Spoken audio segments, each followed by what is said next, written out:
Hey stream, how's it going, guys? So I know it's been a while since we've done this, but we're gonna get right back to it with the end of Act 4. So let's jump into the beginning of Act 5. Well, there's probably an intermission here, right?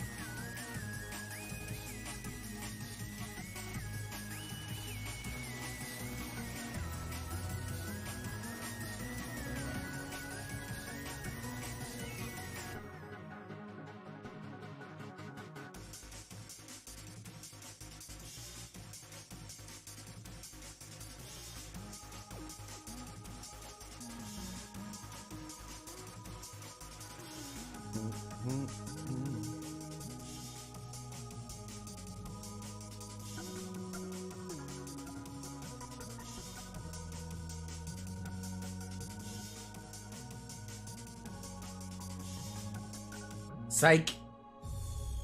It'll be a few more pages. Dave, get trolled by GC. Dave, what's it smell like? What? Your blood. Fuck off. Dave, give it a little taste for me. Tell me what human blood tastes like. I've been so curious. You're the annoying blind one, aren't you? Yeah. Dave told me about you. God. Too many Daves. It's like this big asshole and cool guy party, but someone forgot to invite all the cool guys. Angry face. Man, I'm telling you, burns like that are unreal. Where do you even get a burn that's that sick? I bet you can't wait to be a useless piece of shit all day and fall down all these burns. No, you messed that up. Dave! Is this you?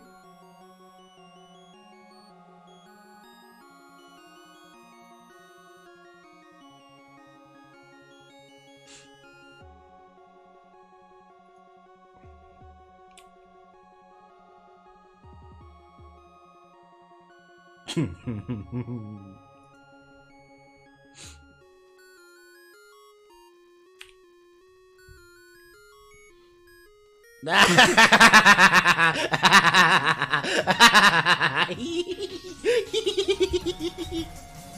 you try to draw shades on his face and miss? What's the point? What's even the point? He's already wearing shades. It's so perfect that it's so you. This is moronic. Dave, tell me what your blood smells like, or I'll make another one. And I know these hurt your feelings. I don't know what it smells like, it tastes like, but I sure as hell know what it looks like. Like a fucking symphony on my retinas. Shit is beautiful, like a little vermilion picnic on my hands. Every day I open my eyes, I find poetry in even the simplest things. Just one of those little joys in life you take for granted, you know? This miraculous gift of vision. Dave, check it out. I figured it out. This has got to be you.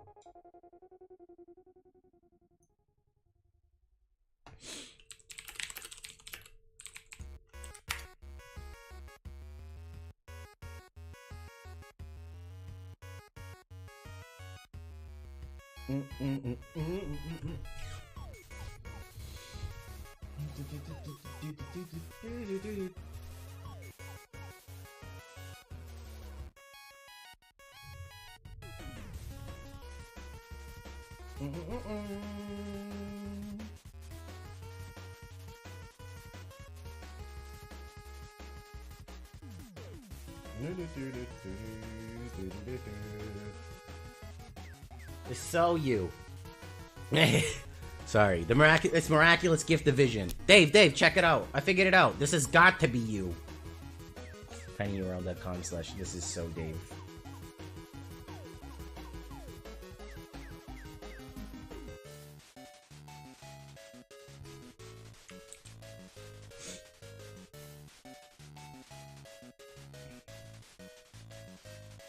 The sunglasses.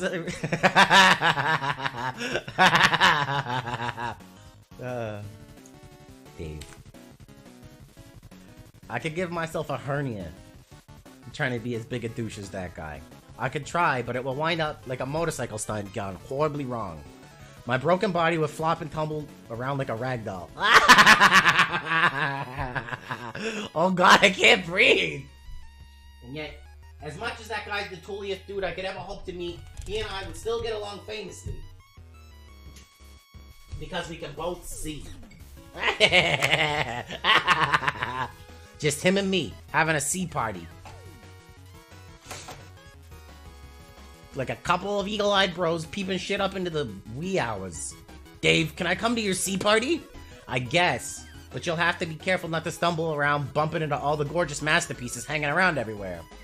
God, so beautiful to look at with my perfect eyesight. Can I lick the paintings? Yeah, that's fine.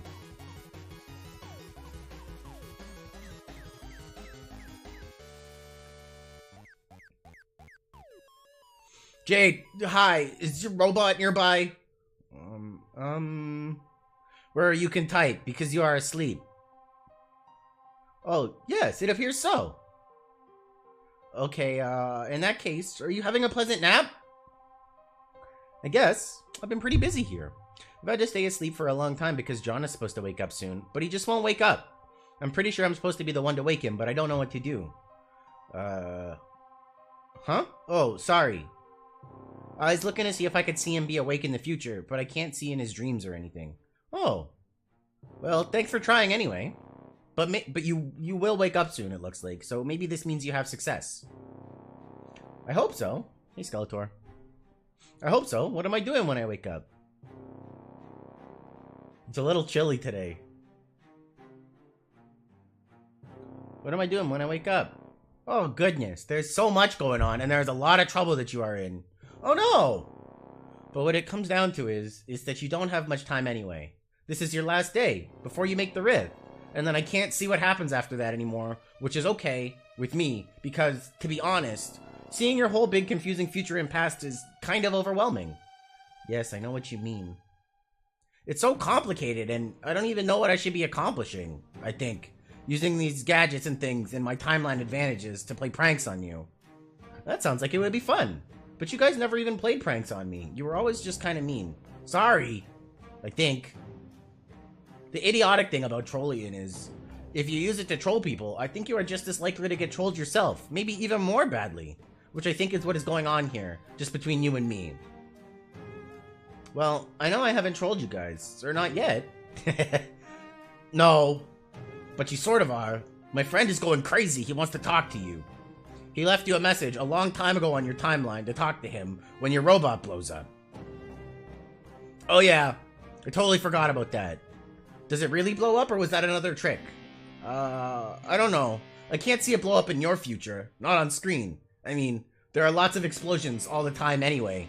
Too many explosions. You could ask me in the future. Okay, I will ask. Okay, you said, yes, it did blow up, and you talked to him. And, then you said he was actually a pretty nice guy, which I thought was weird. Is he not a nice guy? Not really. Well, maybe he's just been through some tough times. Maybe we should give him the benefit of the doubt. For whatever it's worth, I think you're a pretty nice guy too. Okay, thank you. Also, you seem to be the only one who ever thinks to talk to me while I'm asleep. Why is that? Oh, I guess that it makes sense, because you have a robot to let you say things that happen on Prospect, and I'm curious, because the only time I ever had fun playing this game was when I was asleep. But now all our dream selves are dead. Oh no. Dream selves can die? Yeah. I never knew that, or even thought about it. I guess it makes sense though. Yeah. So enjoy your nap while it lasts. Bye.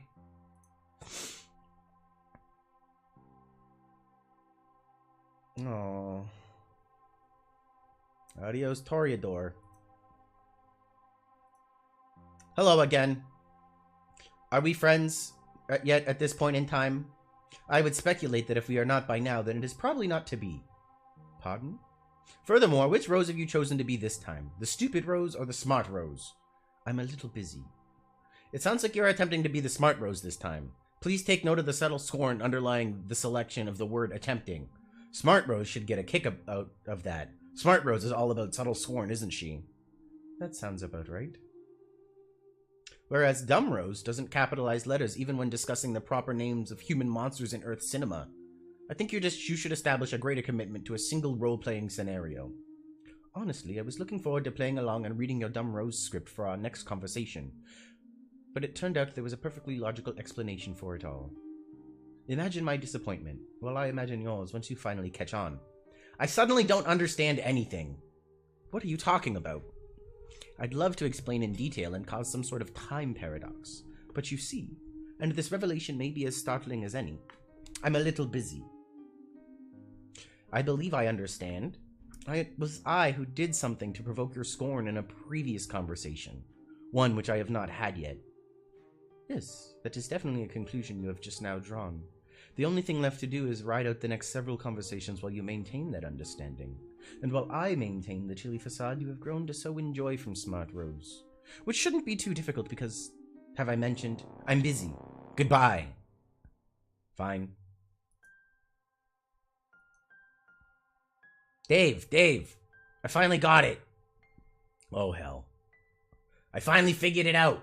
Once and for all. This is you!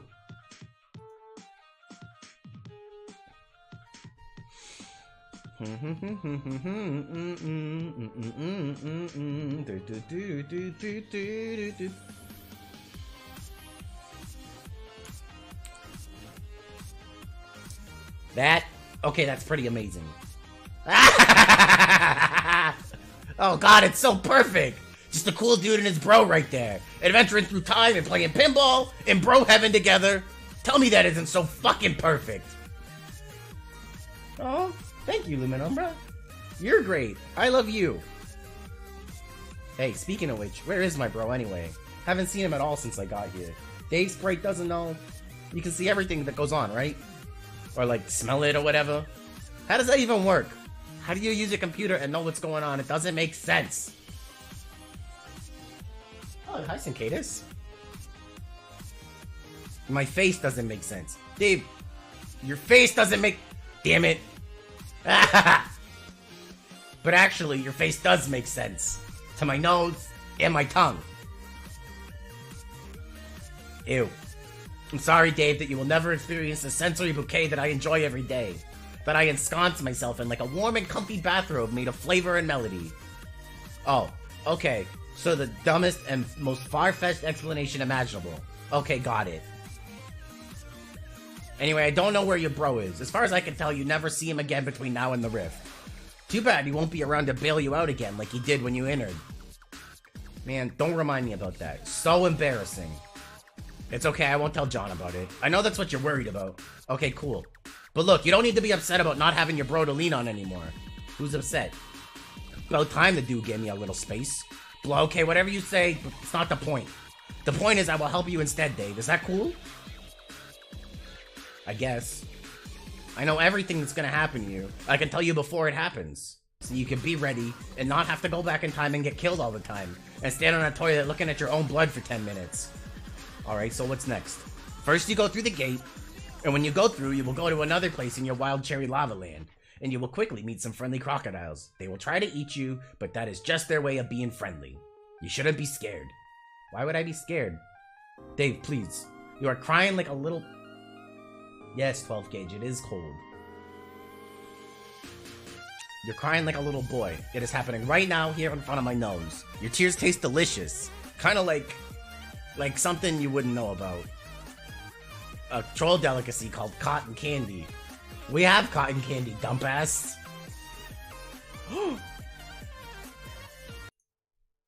S descend.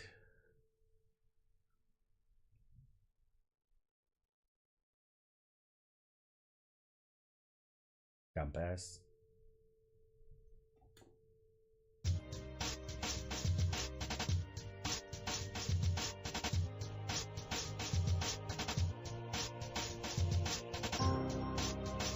Oh, descend!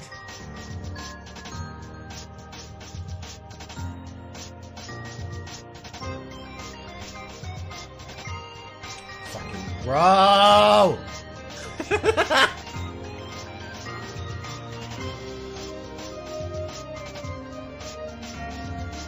God, bro is so cool!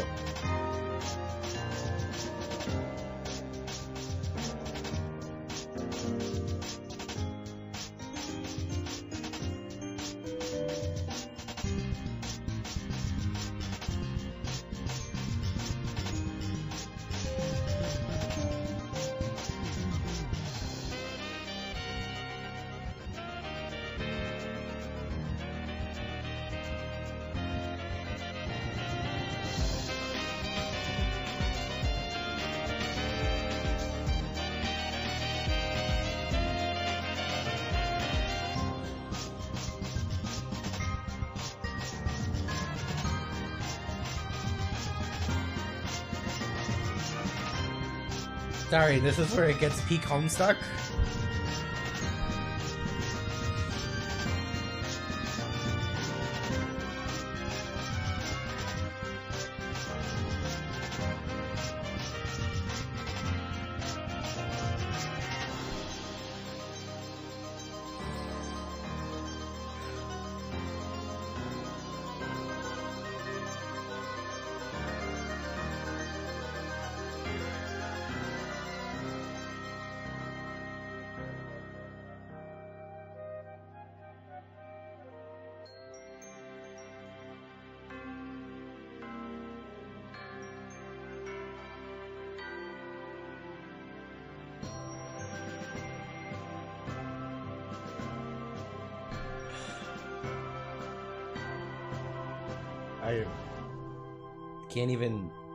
I can't even right now, guys.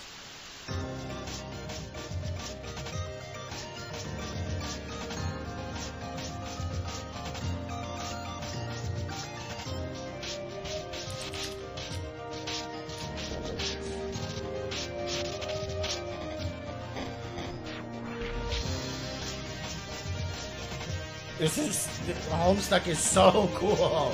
12 gauge. So cool.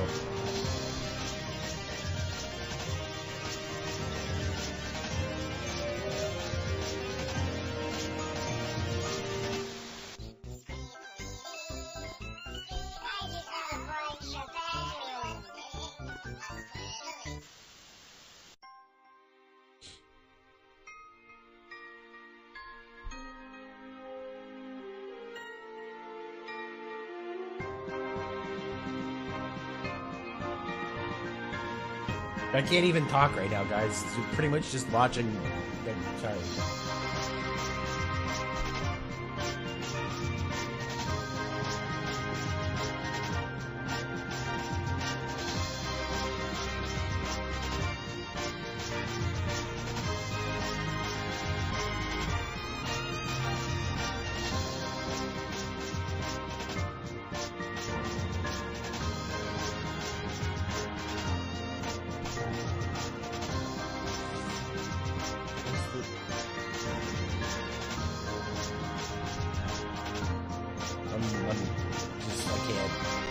I literally can't even. This is me at peak can't even it.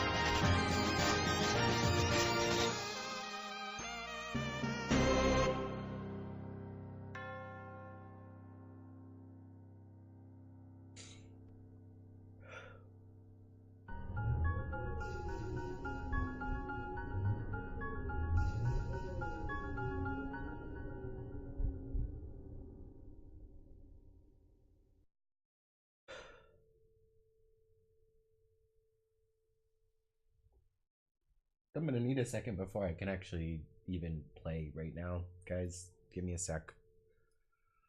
Oh boy. I just have so many feelings.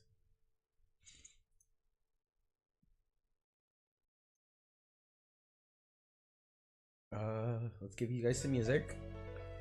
And we'll get back to it. End of Act 4. This is my final entry. My co-players and I have made every earnest attempt, with occasional relapse, to play this game the right way.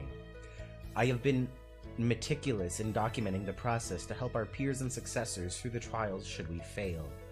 In my hubris, I believed these classes were relegated to the earthbound, but in even this quaint supposition I was in error. Our otherworldly antagonists have assured us of our inevitable failure repeatedly, while the gods whisper corroboration in my sleep.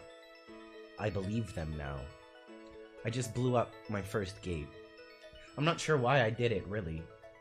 I am not playing by the rules anymore. I will fly around this candy-coated rock and comb the white sand until I find answers. No one can tell me our fate can't be repaired. We've come too far. I jumped out of the way of a burning fucking tree, for God's sake. I have used the spell to rip this walkthrough from Earth's decaying network, and sealed it in one of the servers floating in the furthest ring. The gods may disperse the signal throughout the cosmos as they wish. Perhaps it will be of use to past or future species who, like us, have been ensnared by Skaia's malevolent tendrils. In case it wasn't real, or in case it wasn't clear, magic is real. Pardon my egress. You're on your own now.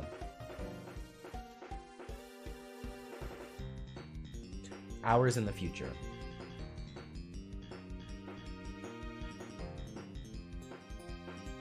The war-weary calls another broken planet home. Another cloth his garb.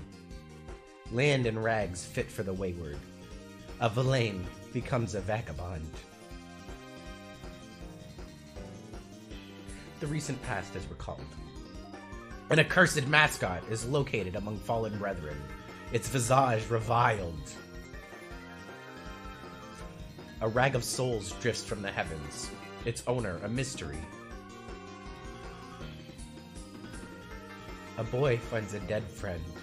Her ring recovered. I can't.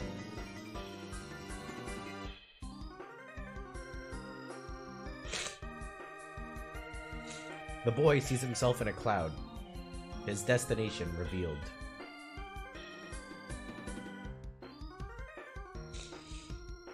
A mistress becomes a mendicant. A communication device is borrowed. A rendezvous arranged. The slayer is summoned. The collateral presented. The droll is beckoned. The bargain honored. The boy finds the castle. His courier's path crossed. The mail is delivered. An obligation satisfied.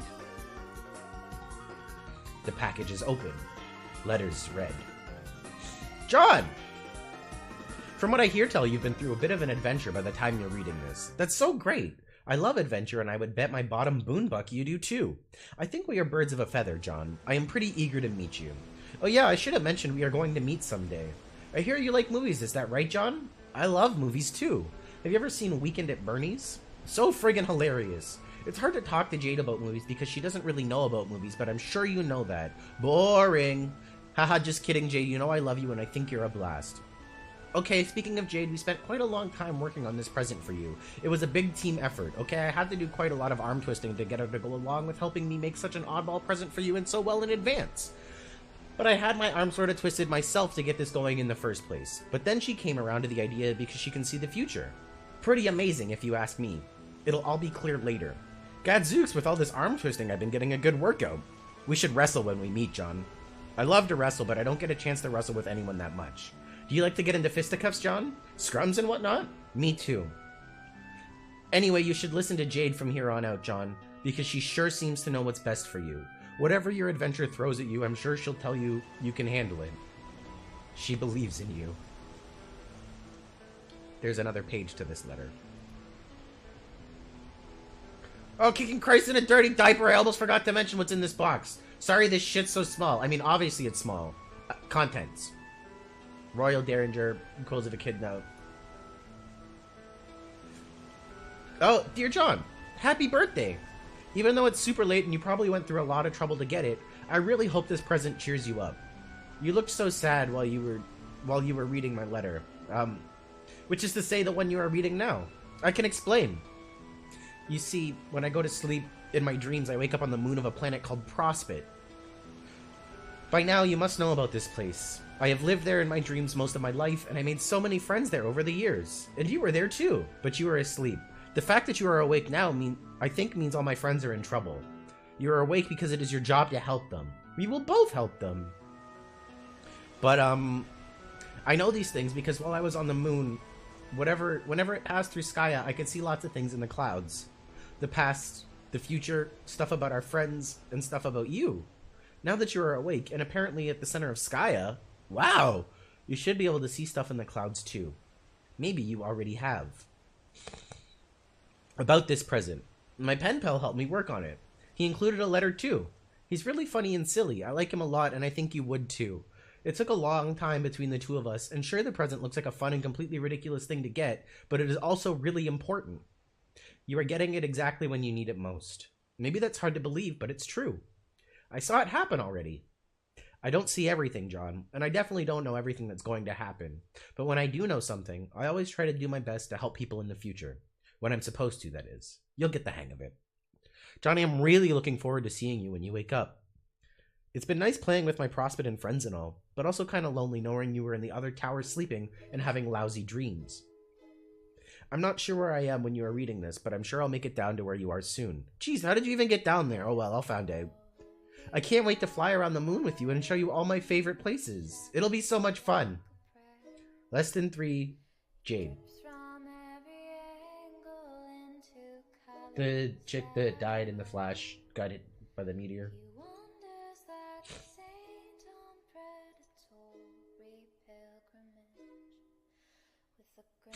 A boy's grief is interrupted.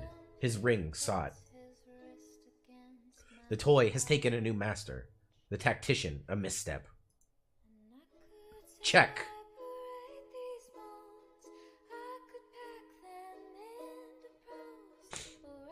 A regulator becomes a renegade. The recent past is recalled. A temple is fled, and soon revisited. A nearby laboratory is also revisited. Its satellites dispatched. A sleeping boy is found. Rumbling. Ominous. The lab is in flight. Its exits inoperative. Another public servant makes a sacrifice. A citizen's safety secured. A tyrant is retreating. A battleship landing.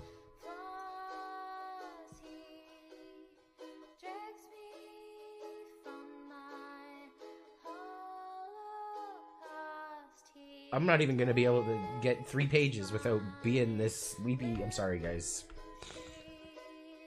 A grandfather mourns. A family tradition honored.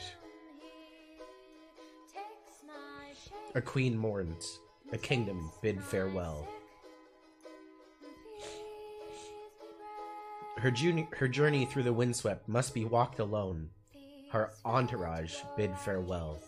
A queen becomes a questant. And then years.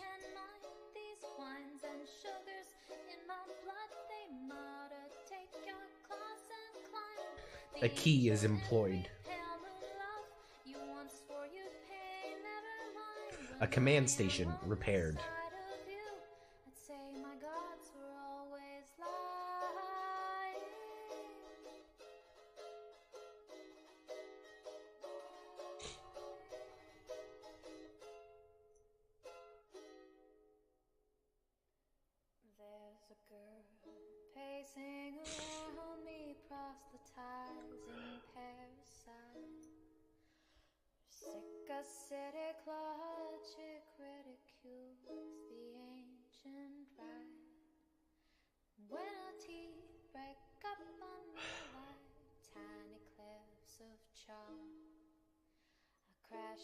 There's another cloud. And inside, a dark laboratory, unused for years. And inside, a fourth wall, pilfered from a bureaucrat's office and absconded with years ago. It isn't turned on, but if it was, this is almost certainly what we would see. Recap 2. Picking up from where we left off, I typed a really long recap, then some other stuff happened. GC, Gallows Calibrator, helped John fly to the second gate, which took him to Rose's world, Lolar. He crashed into Rose's room, where he found her asleep. He snooped through her room, and Dave tricked him into giving him the code to duplicate Rose's writing journals. John opened the package Rose made for his birthday. It contained the bunny from Con Air, the same one John got from Dave, but older and dirtier, and modified with Rose's knitting. She'd had the bunny since she was very young. John leaves Casey the Salamander, Bubbles' Viceroy von Salamancer, in the room. He briefly speaks with G.A. Grim Auxiliatrix from Rose's computer, and pretends to be Rose.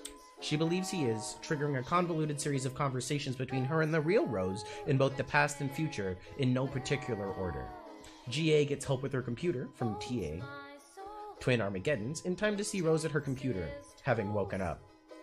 Before she woke up, Dream Rose was awake on Durce's moon. She now had memories from her future self's doomed alternate reality. She flew to Dream Dave's tower and got his attention with a ball of yarn, causing real Dave to fall asleep. They had a dream dance party. Dream Rose threw Dream Cal out the window. Bro's rocket board caught Dream Cal. AR followed the board and Cal to a transportalizer on Durst, which led to a meteor lab in the Vale. Meanwhile, on Lolar, Rose's mom defeated a huge monster. The pony, Maplehoof, followed her and collected the grist windfall. Both Mom and the pony then transported to the meteor lab. John's dad found a clean hat John had deposited into a parcel Pixis. Dad followed Jade's grandpa, who was carrying John's Sassacre book, into some ruins. They both transported to the meteor lab too.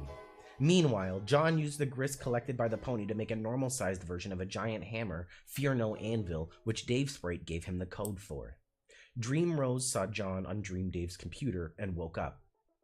She went out to see him, but he had already blasted off. He took the mutant kitten, Vodka Mutini, Dr. Meowgun Spangler, with him. John found the ruins that Mom and the pony went into. He went in and killed some powerful monsters with his new hammer. He transported to the meteor lab as well. In the lab, he found no one except the pony. Some other stray items were on the floor. Dad's dirty hat, the Sassacre book, Dream Cow. He found some apparatus used to genetically engineer foot soldiers and agents for the white and black armies from chess piece DNA. He also found a junior ectobiologist lab suit and a series of terminals much like those the exiles would find in the far future. He would use this apparatus to create Paradox clones of himself, his friends, and their guardians. Meanwhile, AR surfed Bro's rocket board to a different meteor containing the Frog Temple that would later root itself near Jade's island. Inside, he found the same time capsule she would find later. He also found some more lab equipment used for ectobiology. This equipment would soon be used to create Becquerel, a mutated combination of the genes from an ordinary dog in the early 20th century and the DNA code in one of Rose's journals. AR hides in the lab when he hears one of Jack's henchmen, the Draconian Dignitary. DD is carrying Rose's duplicated journals which he stole from Dave, and Dave's beta which was used as a bookmark. He discards the beta into the time capsule. Millions of years later, from the capsule's perspective, Jade would retrieve that beta and use it to connect with Dave, allowing him to enter the medium. Dave created the journal duplicates after an extensive alchemy binge. Rose, too, had a similar alchemy session, and both kids upgraded their weapons and gear. Rose made a pair of needle wands, crossed with her grimoire, and took up the art of dark magic. She used this magic to burn her journal, thus destroying the genetic code. She was advised to do so by the gods of the furthest ring, whom she was now able to communicate with in her dreams. The gods live far beyond the Vale and advise the children of the Moon of Durst, and serve as the counterpart to the role Skya plays for the children of Prospect's Moon. They deemed the code which would inevitably be used to create Becquerel to be dangerous. Dave decided to destroy his copy too, but when he went back to his room, he discovered they were stolen. He also found his own dead body, which apparently was him from the very near future, attempting to go back in time and stop the thief DD. Dave decided not to attempt any more time travel and disposed of the body. GC, Gallus Calibrator, discussed the matter with him and pledged to help him by telling him the future along the way, so that he would not have to face the death of more future selves, or suffer the sort of embarrassment he went through while entering the medium. Previously unseen, the way Dave entered the medium was as follows. As the large meteor was bearing down on his city, Dave climbed the radio tower on top of his building with his broken sword in hand to reach the nest built by the crow sprite. The sprite guarded the egg, which, unknown to Dave, simply needed time to hatch before he could enter. The sprite pecked his head and he fell. He was saved by Bro's rocket board. Meanwhile, Bro was on top of the meteor, riding it as it descended. He used his sword to chop it in half, splitting it into two pieces, diverting the initial impact from their building to two separate impact sites. He thus bought a little more time for the egg to hatch, which it did, just before their location was consumed by the blast. On Prospect's Moon, PM prepared to depart for the battlefield at the center of Skya to seek the King's counsel on what to do with the Queen's ring. She was tailed by another of Noir's lackeys, the Courtyard Droll. CD picked her pocket and stole the ring. PM departed via shuttle to Skya. Dream Jade then clobbered CD and recovered the ring. She tried it on, but its power has no effect on humans. Later, CD would travel to the battlefield and continue tailing PM. The battlefield is a planet at the center of Skya. It undergoes a transformation with each player that enters the medium and each new prototyped kernel introduced. It starts as a simple 3x3 chessboard with 2 kings in perpetual stalemate, and expands to a larger board and more exotic collection of pieces with the first player entering. Then it becomes a much larger cube with the second player, and then an even larger sphere with oceans, trees, mountains, and pastures with the third. It presumably will transform again with the fourth. The armies of the Black and White Kingdoms duel there. Soldiers are airlifted from meteor facilities in the Vale to supply the manpower. Enormous mutant chest-like monsters stalk the landscape. The 2 kings command their armies from the field. They each have a scepter that serves a similar purpose to the queen's rings. When activated, a scepter causes a king to be a giant and bear the properties of all the prototypings. A king is able to deactivate a scepter to hand it off to another so that they will not be affected in that way. When the Black King captures the White King's scepter, the reckoning begins. The reckoning sends all the meteors in the Vale towards Skya in stages. First the small ones, then gradually the bigger ones over a 24-hour period. There was a war-weary Villain on the battlefield who was a simple farmer and was tired of the conflict. WV united a band of soldiers from both armies to lead a rebellion against the Black King. Before they could attack the king, Jack Noir, now empowered by the Black Queen's ring, intercepted the coup. He destroyed the king's scepter and killed the king, sparing only WV, perhaps to leave a survivor to tell the story, or perhaps out of respect for a fellow mutineer. Only he knows. Meanwhile, PM met with the White King.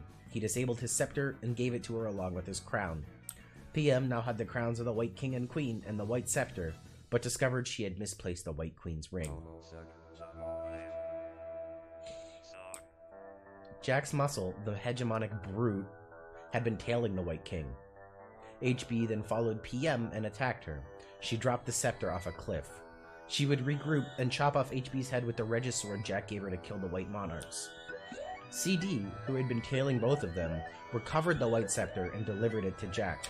Jack used it to initiate the Reckoning, and would proceed to go on a more extensive rampage, devastating the battlefield and Prospect.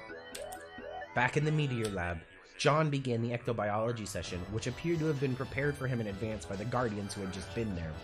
The 4 monitors were all locked onto the kids' guardians at certain points in time, each on the day of one of the kids' birth. On Jade's birthday, Nana was locked onto in John's neighborhood by the Betty Crocker factory. The meteor carrying baby Jade crashed into the meat factory and destroyed it. Her grandpa, the owner of that factory, would adopt her. John's dad witnessed and would spend years investigating.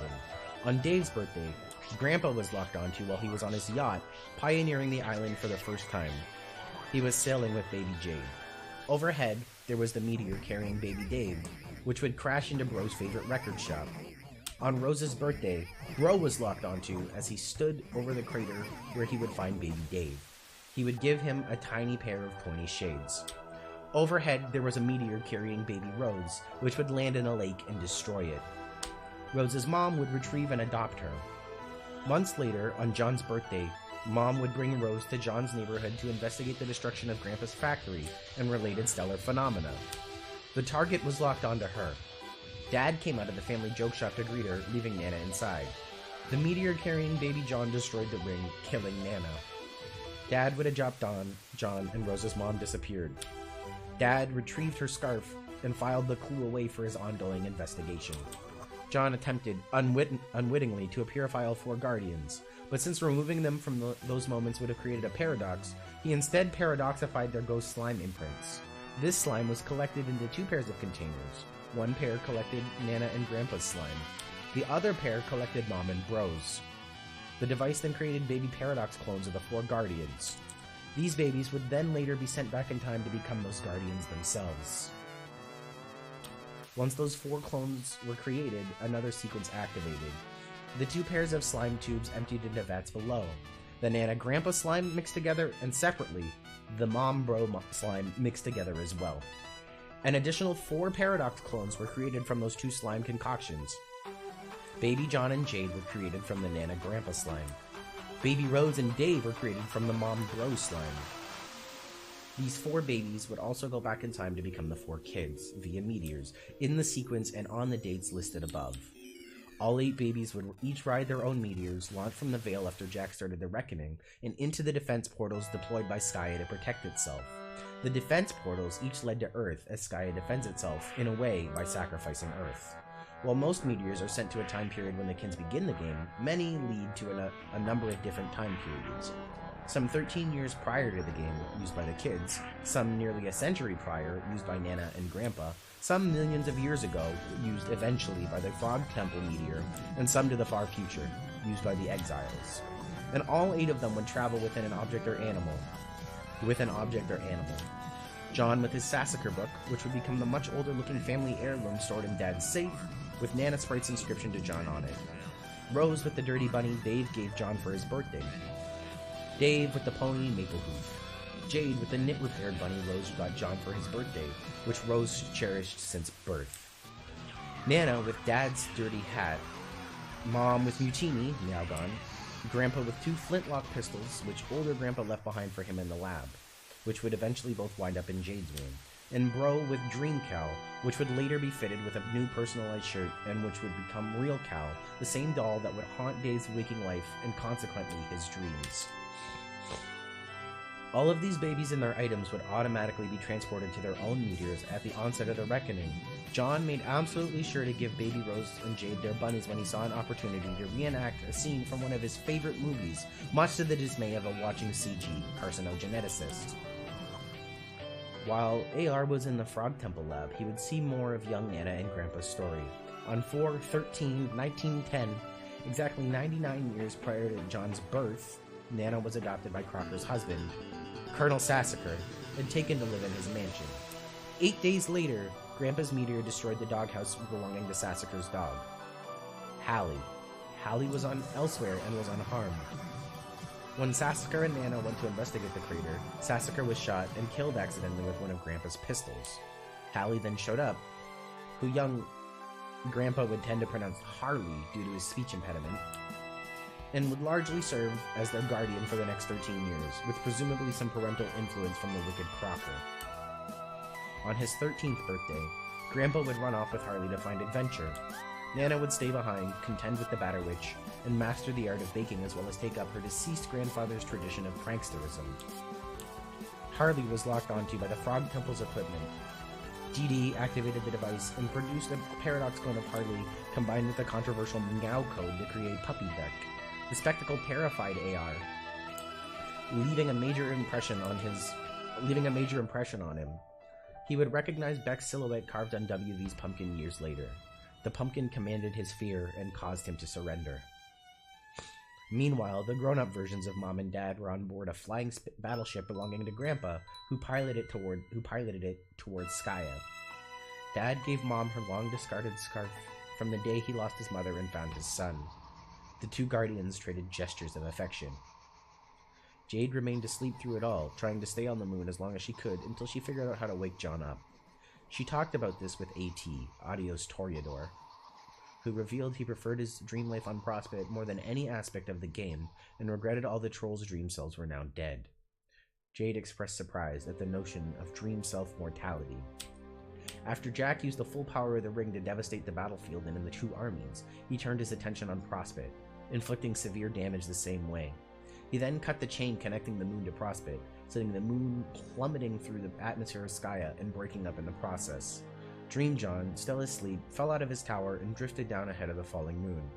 Dream Jade flew to intercept him and spent a moment attempting to wake him before the moon's collision was imminent. At the last minute, she flung Dream John out of the blast radius, but was not able to clear the blast herself. She died.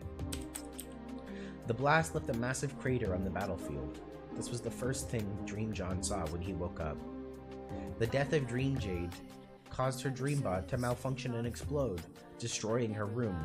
Still asleep, Jade fell from her tower as Beck watched from a distance and an enormous meteor loomed overhead. Elsewhere, on Dave's world Lohak, Bro dueled with Jack briefly. It was a stalemate until Bro plunged his sword into the large floating record platform they were fighting on. This released a mysterious energy from the cracks. Bro escaped. Rose completed her final game facts walkthrough entry and used magic to seal it in a server in the furthest ring, to be accessed by players in worlds beyond their own. She had destroyed her first gate on a whim, and resolved to search for answers to remedy the hopelessness of their doomed session. Meanwhile, Dave entered his first gate, riding into it with his awesome skateboard Unreal Air. The four exiles arrived on Earth years after its apocalypse, but years before they found their respective command stations. WV wrapped himself in John's dream blanket, which became dirty and unrecognizable over time. He found it along with a Jack-like doll on the battlefield, which formerly sat in Dream John's bedroom, haunting his dreams. WV ripped it apart. PM wrapped herself in a prospect banner, which too faded in time. AR wrapped himself in caution tape, using his own supply, as well as some fresh rolls he was lucky enough to discover near the ruined frog temple in one of Grandpa's old crates. This was after he escaped that same temple in the medium and found the meteor lab in which John slept. That meteor then took off for Skaya via the Reckoning.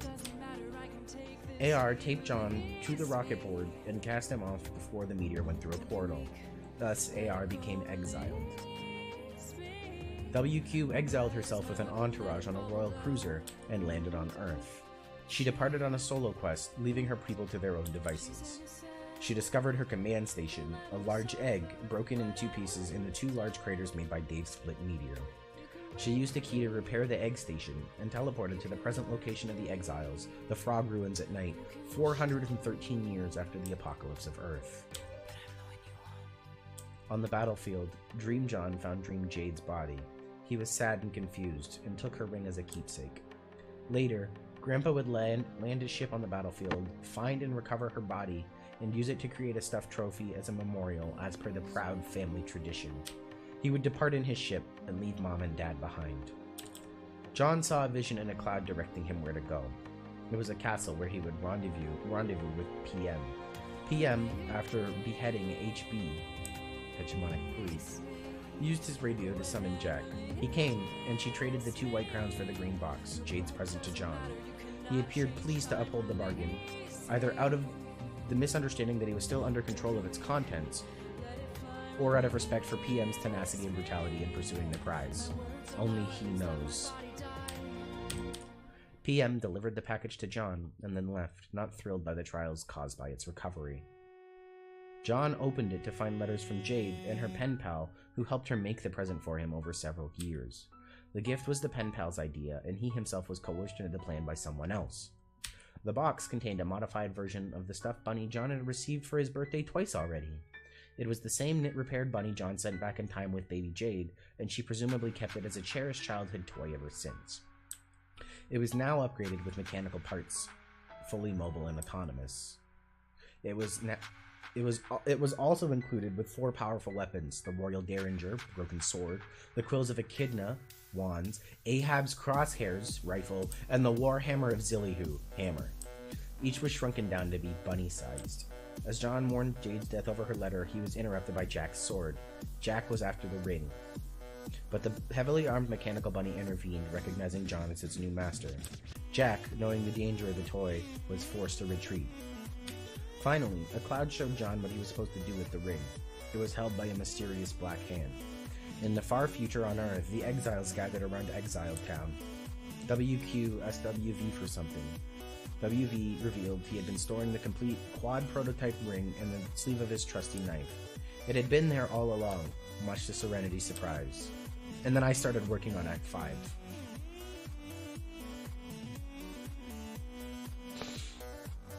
Elsewhere, in Paradox Space, we examine another planet, forgotten by time. But we will strive to remember. What was this planet's name?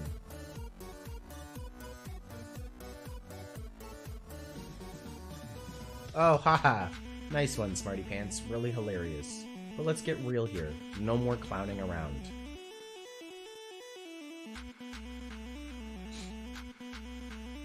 That is much better. In fact, as it happens, your guess is precisely correct. What are the odds? We examine the planet Alternia.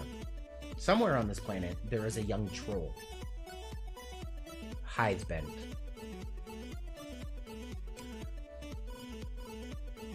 This young troll stands in his respite block.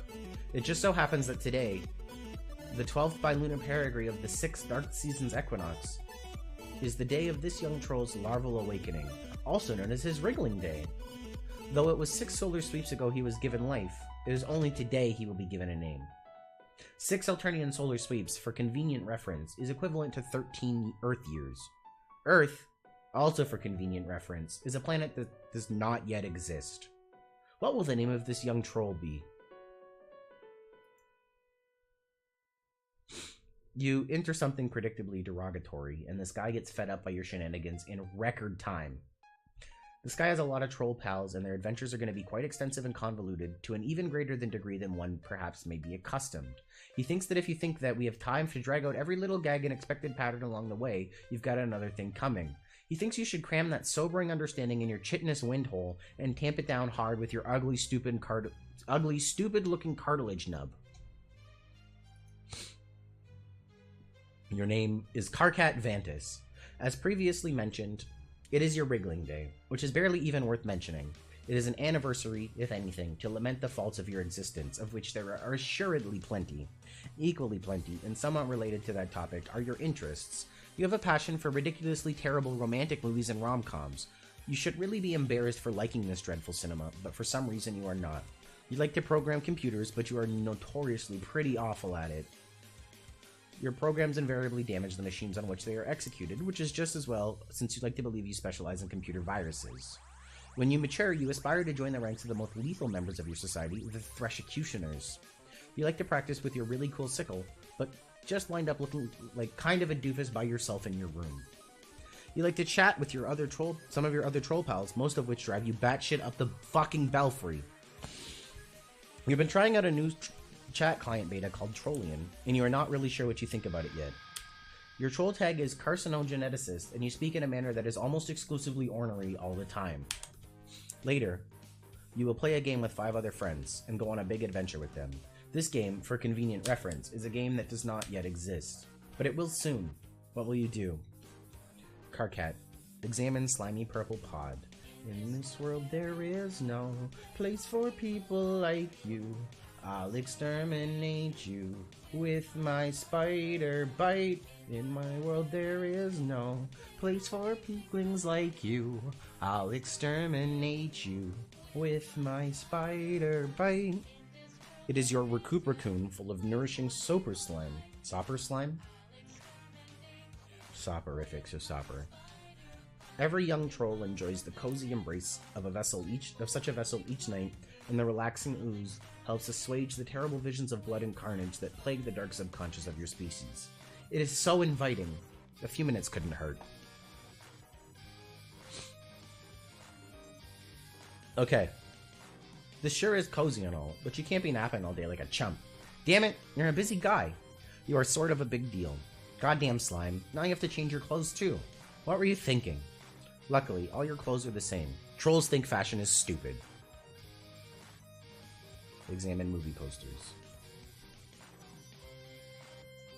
Okay, it's time to get serious here.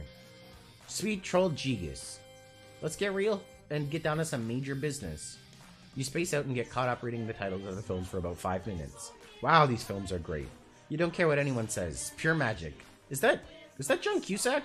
The thing that most people don't realize is that John Cusack is a universal constant. This movie. Okay, this one even you have a hard time defending. But still, it's so good. The best thing about it is how Troll Sampler doesn't make you want to punch anything. Like, nothing at all. Really hard or anything.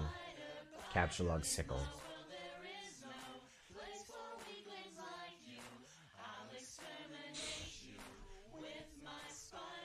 You grab your trusty sickle with your encryption modus. To retrieve it, you'll need to hack the code to open the card vault left behind. This will obviously prove to be a completely ridiculous and untenable way of managing an inventory and lead to a great many follies. Later on, you would swap your modus with your hacker friend, a guy who, unlike you, happens to be competent with programming. It would only make sense. But for the time being, it makes your life kind of a nightmare. There are so many stupid things that happen just because of this modus. So many, you just have no idea. Take card vault. God damn it! You hear some unhappy grumbling through the hole below. This was not the coolest thing you could have done just now. Karkat, examine large black book. you make quite sure not to capture log it and simply pick it up and read it.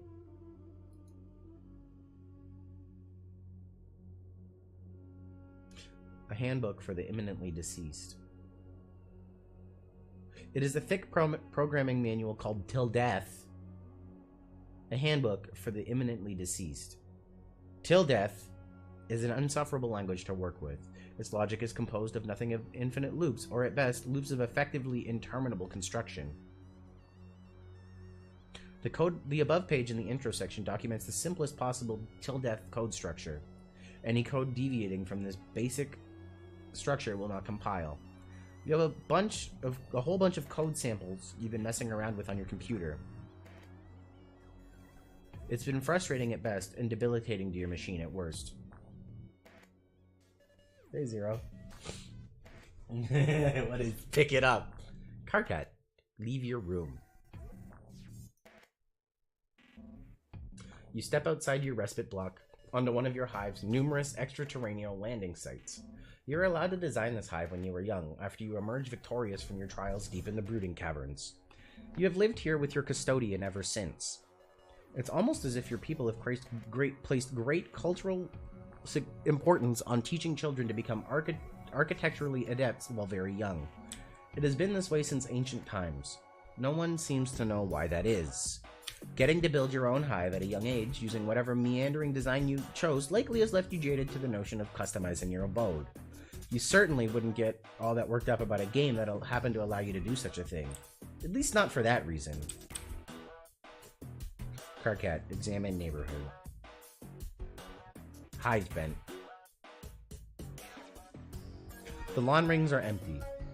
Blood skims the voids in your porous cranial plates, as if grazing the hollow of a threshed stem or, say, an abandoned cocoon. A sour note is produced. It's the one agitation plays to make an audience squirm. It is your 6th wriggling day, and as with all 5 preceding it, blah blah blah, blah blah blah, blah blah blah blah, blah blah blah blah. Look! You don't have time for fancy poetry. It's almost as useless as those arm-swing flappy things on mailboxes, assuming you even know what those were, which you don't. Trolls don't have mail. Mail is almost as useless as poetry to them. Poetry is the swing-arm flappy dealy of words, and mail is the red, tilty lever doodad of giving people shit.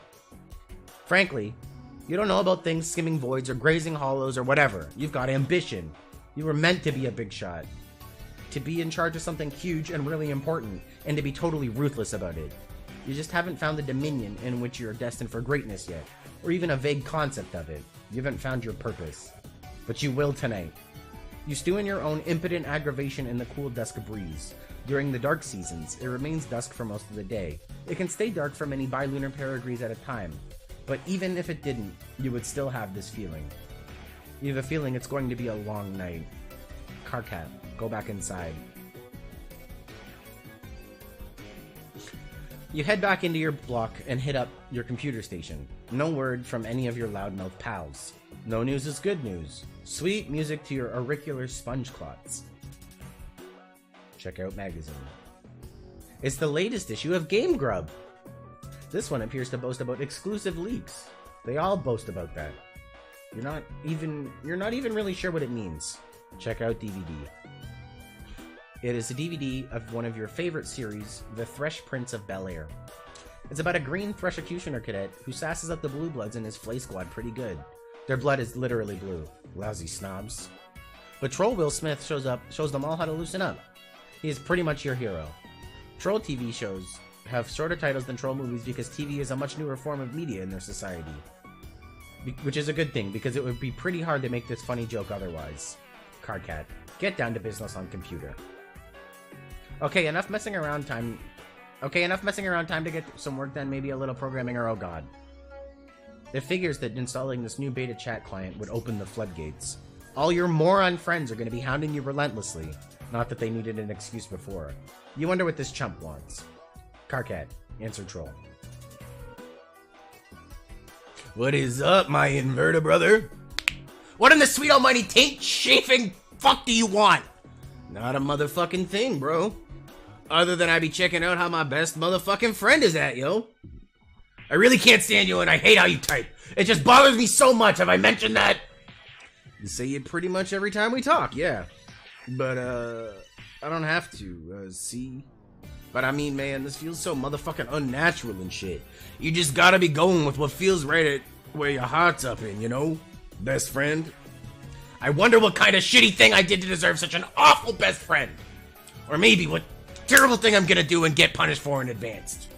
Maybe I'm just like preemptively the worst fucking piece of trash who ever lived and don't even know it yet. But hey, look, your friendship is Exhibit A, I guess. It's such a beautiful thing, this troll disease called friendship. Friendship isn't a disease, shit sponge. It's like a mistake. A big joke of nature. It's a miracle. Oh no, don't. Don't start with the miracles again. Man, everywhere I look, all I see is motherfucking miracles. It's so spiritual, all these miracles and shit. Okay, like, just be taking this fucking tits bottle of fucking Fago I just cracked up open. And now it's being all like hissing and shit. Motherfucking hissing, man! Who went all and told it to do that? How would it even do that? It's crazy. It's a miracle. It's carbonation, you ignorant douche. Try getting school-fed sometime instead of slurping down that weird swill all day and fondling your stupid horns. No, bro. I don't want to know. Don't even tell me. Knowing shit just steals up all the motherfucking magic from my miracles like a motherfucking thief. And that ain't cool. The only miracle is that you like that disgusting sludge. Where you even get that stuff? It's also a miracle how you dress like an imbecile and are basically the stupidest asshole I've ever known. Actually, you're right. There are miracles everywhere. I've been a fool. See, man, I am straight up telling you. Miracles. It's like, alright, computers, right? What the fuck? Miracles is what? Fuck you. Fuck you for me just reading that. Anyway, what's up with your bad self? For serious here. Isn't something big all going down? What? I heard something big was going all down. Just all be telling me all what motherfucking it's up and all about.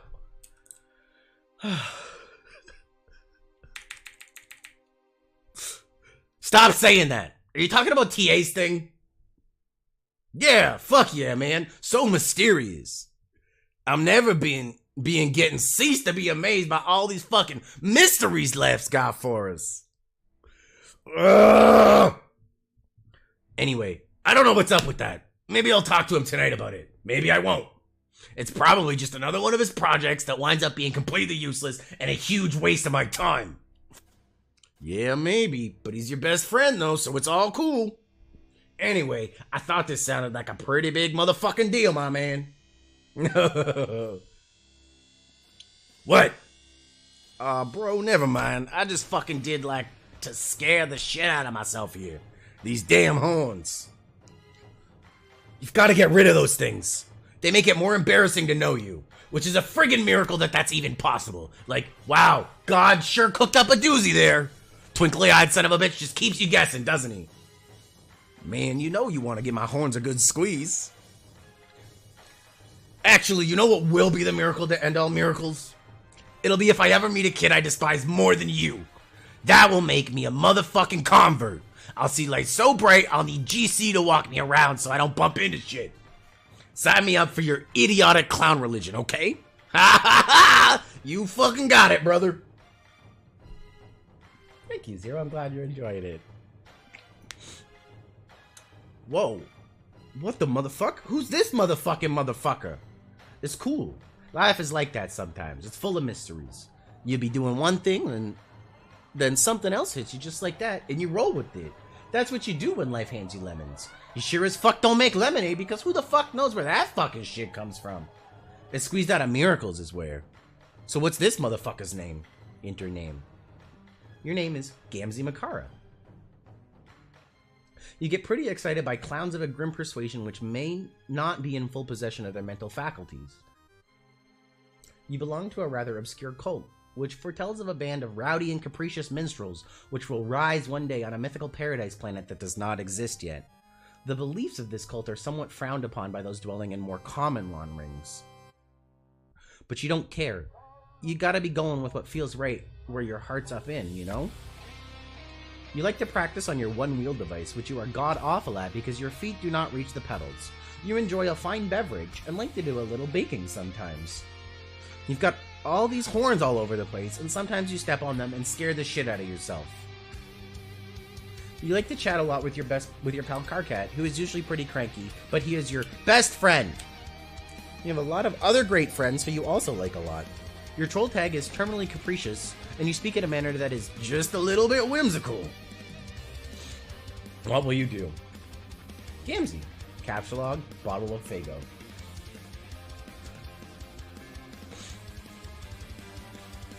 You snag a bottle of Faygo. To consume the beverage is what your fellow devotees refer to as kicking the wicked elixir. It is capsulogged through your miracle modus. You have absolutely no idea how this thing works. And you don't want to know. Capsulog computer. You take your husk top. Sometimes you just like to pick stuff up and watch the colors. It's so beautiful. Life is beautiful. Gamzee. Ride one-wheel device. You decide to give this diabolical contraption another shot. Maybe one of these days you will get one more suited to your proportions. For now, this is all you have to work with. You just have to figure out how to stay on the thing without flying off the handle. You do some sort of acrobatic fucking pirouette off the handle and into a big pile of horns. Honk! Gamzee. Sample delicious pie cooling on the counter. It is still piping hot, but you can't help yourself. You sneak a taste of the Soper slime pie. You aren't supposed to eat that slime. It does funny things to a troll's head. But you were never taught that on account of a lousy upbringing. Your custodian was always out to sea. That is where he is now. Maybe you will go outside and see if you can spot him. Gamzee, take a juggling club. You grab a juggling club. You'll need it if you are going to go out. It is dangerous to leave unarmed. Gamzee, go outside.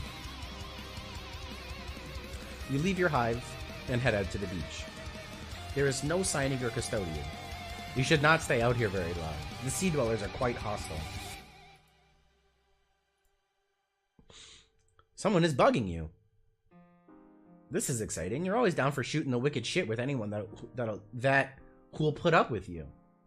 Now, if only you could figure out how to get your husk top out of this stupid thing. It'll be a miracle if you can manage.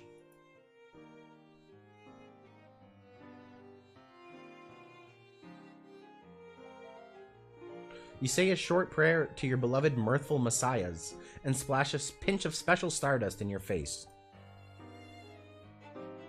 Your Silodex launches your beverage far, far into the ocean. You wonder if you can just sort of reach over and answer troll. Gallows Calibrator began trolling terminally capricious. I don't really know how to do a Terezi voice. Hey Gamzees, you wanna play games with me? I guess, maybe? We'll work on it, guys, we'll work on it. Hey, yeah, that sounds like the motherfucking shits bitch hits! It sure is hard to ignore the weird things you say sometimes. But I'm gonna. The only reason I'm asking you is because your name is like game, and no other reason. Get it?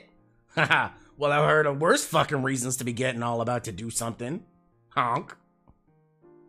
No, that should bother you, that reason. Why don't things like that bother you? No wonder Vantus can't stand you. But who cares about him? We're gonna have some motherfucking shitty bitches playing together, or whatever you said. So is this the game I've heard about? The big mystery? Yeah. Well, okay, this is gonna be fucking insane. But can we play a little later? I'm outside keeping an eye out here for the old goat. You know how it is with family. No, not really. Derp, derp, derp. Oh yeah. Derp. Way to go. How does that stupid bottled syrup of yours taste with your hoop so far up your mouth? Angry face. Actually, just neutral face. Sorry. Anyway, I'll go inside in a while. Why don't you get Carcat to fire up that motherfucker with you? He likes games. Oh no. God, can you imagine all the bitching and moaning? I used to try to play stuff with him, but wow, did I learn my lesson. Alright, well, I'll try to get in and get up on my chill real soon and we can play. Just give me a minute. Bullshit! You know you're just gonna sit there on the beach and space out and lose track of time. Hello? Gams? What? Oh man, sorry. I spaced out. Did you know how beautiful the sound of the ocean is? Have you ever even seen the ocean? Or I mean, smelled it? Sorry. Neutral face.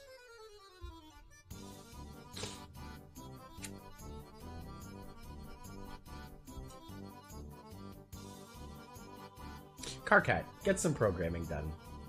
Finally, some peace and quiet. Now you can bear down on your coding. This will surely last all evening without interruption. You reopen one of your till death projects you started recently. You are still horsing around with the conditions for terminating the loops. What many till death coders do is import finite constructs and bind the loop to their lifespan. For instance, the main loop here will terminate on the death of the universe, labeled U. That way, you only have to wait billions of years for it to end instead of forever. You have bound a subloop to the lifespan of the code's author, which is you. Any routine at the end will execute when you die. You figure this might be handy for coding something to release a final will and testament, or maybe some doomsday virus. You spend a lot of time thinking of ways to make the perfect doomsday virus. Conveniently absent from till death's extensive import library are entities with short lifespans. Like a rapidly decaying particle that only lasts a millisecond sure would be handy, or even a fruit fly or something. But no, coding with this language is all about finding ways to trick it into doing what you want. Your hacker buddy is obnoxiously good at it. He sent you some files which you still don't understand, but you're not going to admit that. He is even better at making viruses than you, which really gets stuck in your nook. Carcat, check out one of his files.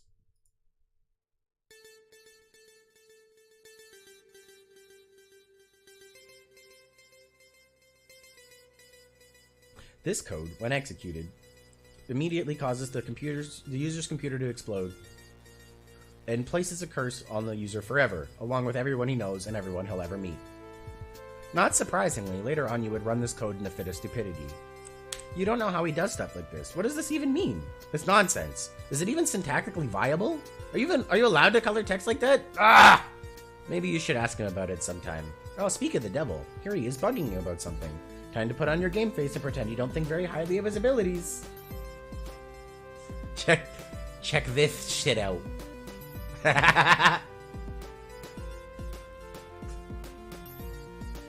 Carcat, answer troll. I like them too. This is nice, guys.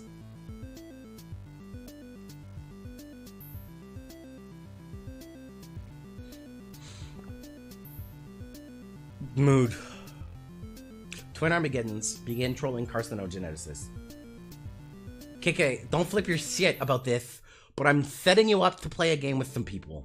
Why would I flip my shit about that? Because you flip your shit about everything. Well, will you look at this? Here's my shit, and yet it remains unflipped. Just sitting there on the skillet, getting burned on one side. It's a miracle. Oh no, are you into miracles now? Because if you are, you're fired preemptively from the game. Fuck no. Okay, knife. Miracles are like poop stains on God's underwear. Making fun of people's religions is the best thing to do. That's why he hides them. They're fucking embarrassing. God launders in mysterious ways. Right on, but let's shut our mouths a second and talk about this game. It'll only be a second, really. You don't have to do too much. Okay, good, because I'm pretty busy tonight. What is this thing anyway? Why all the secrecy? Well, the short story is that it's an immersive simulation that you play with a group. The long story is that the fate of our civilization depends on us playing it. Ha! I guess the long one was shorter than the short one. Fuck!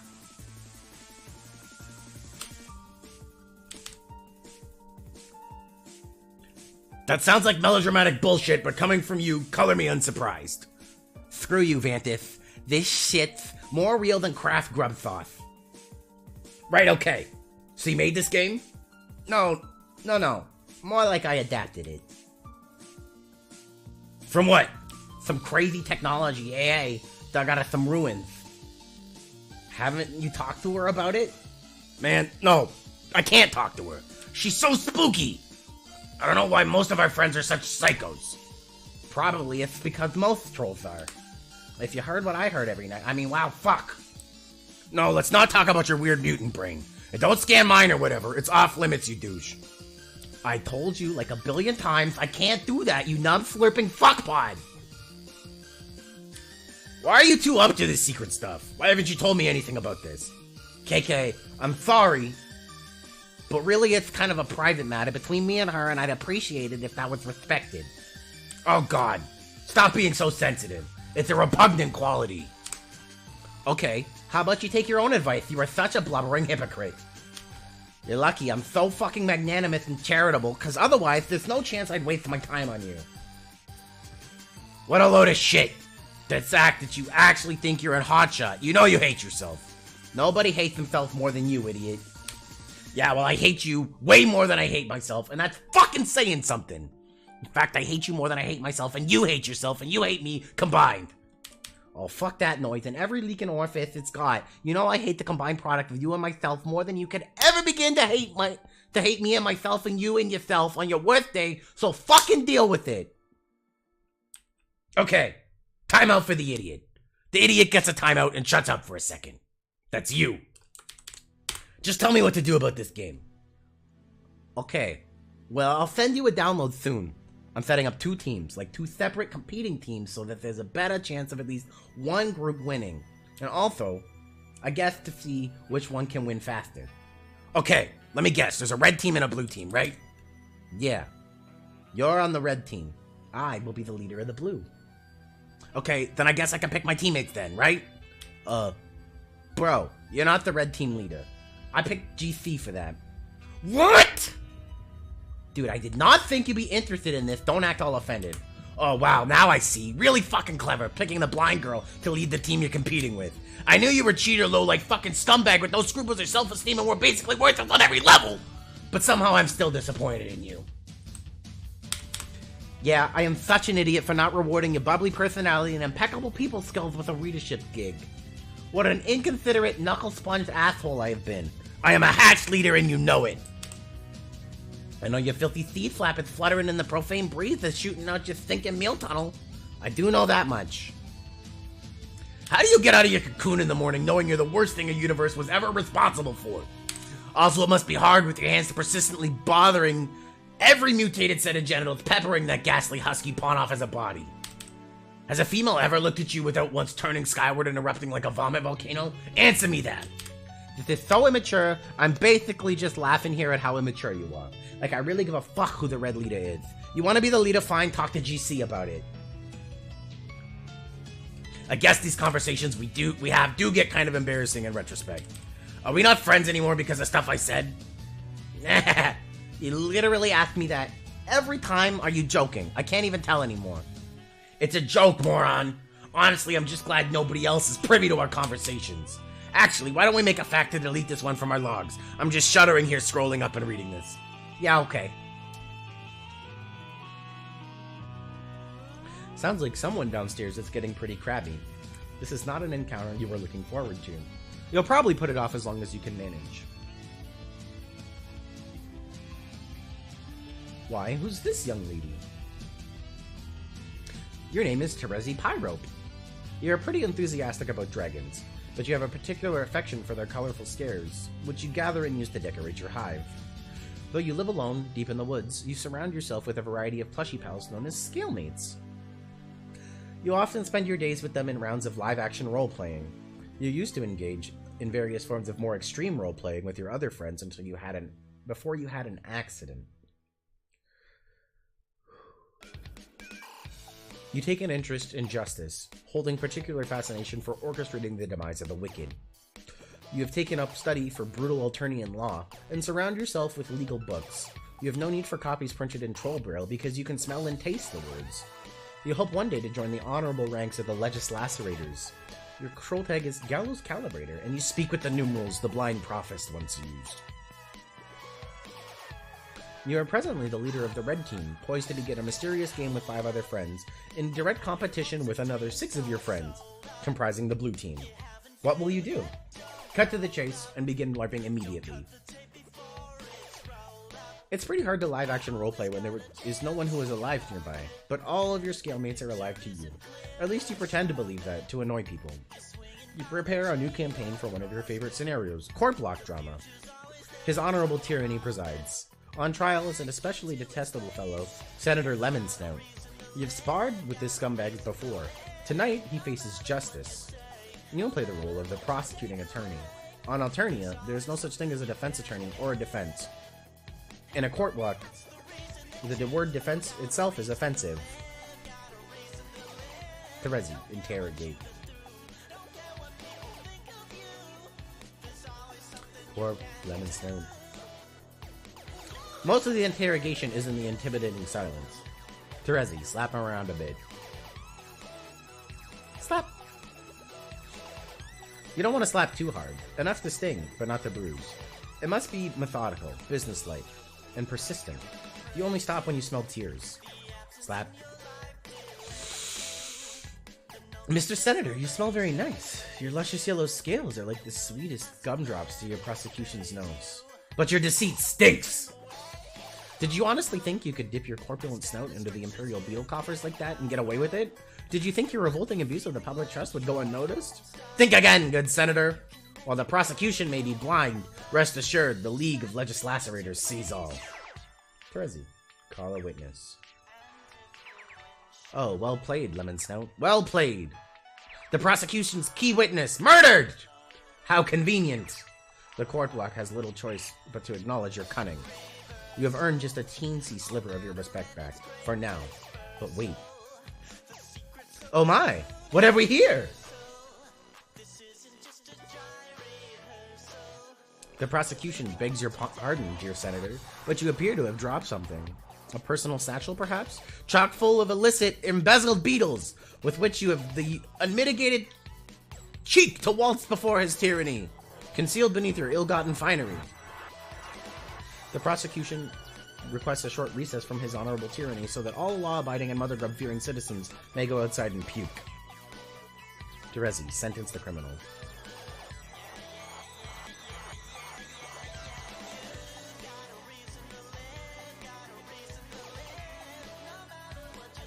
As the prosecutor, it is your job to reach a final verdict and sentence the reprehensible felon, while his tyranny watches in silence and submits grim approval. But you take pity on this miserable bureaucrat. You are feeling merciful. You will give him a fighting chance. You will flip a double-headed troll seeger to decide his fate. You do this quite often when making important decisions, kinda like Batman's nemesis Two-Face, or that guy from No Country for Old Men. It turns out there are lots of badasses out there flipping coins. But those are Earth things, and you've never heard of them. It's safe to say you borrowed this gimmick from one of the many, many troll things out there that's got hard-boiled dudes flipping coins for major stakes. You base the habit on whichever one smells the most badass. Flip. Bling. The coin tumbles through the air. Lemon Snout is sweating bullets. A favorable flip.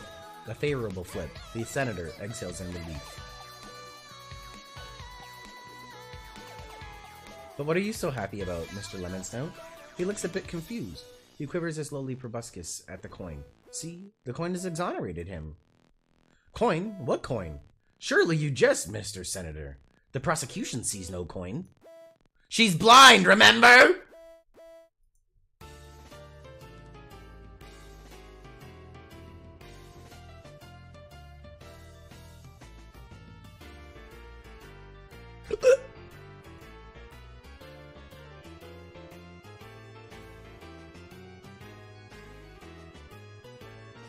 Terezi, adjourned.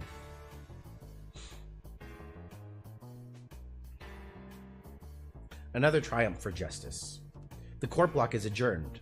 You offer final salutations to his tyranny in the customary manner. Okay, that's not customary at all. You're just kind of weird. It's just that your red chalk is the most delicious chalk. You cannot get enough of it. Anyone who says there is a more delicious chalk out there simply reeks of deceit. You sure had to go through a lot of trouble to do that. Terezi, go get King. You take your walking cane, which you use as a weapon kind of like Earth Daredevil, who you've never heard of. You will use it to wall up enemies when you enter the medium. Like this. Okay, I'm gonna go get a drink and a snack. I'll be like 2 minutes, guys.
Oh yeah, I did have a Thorst. I definitely had a Thorst. Like this!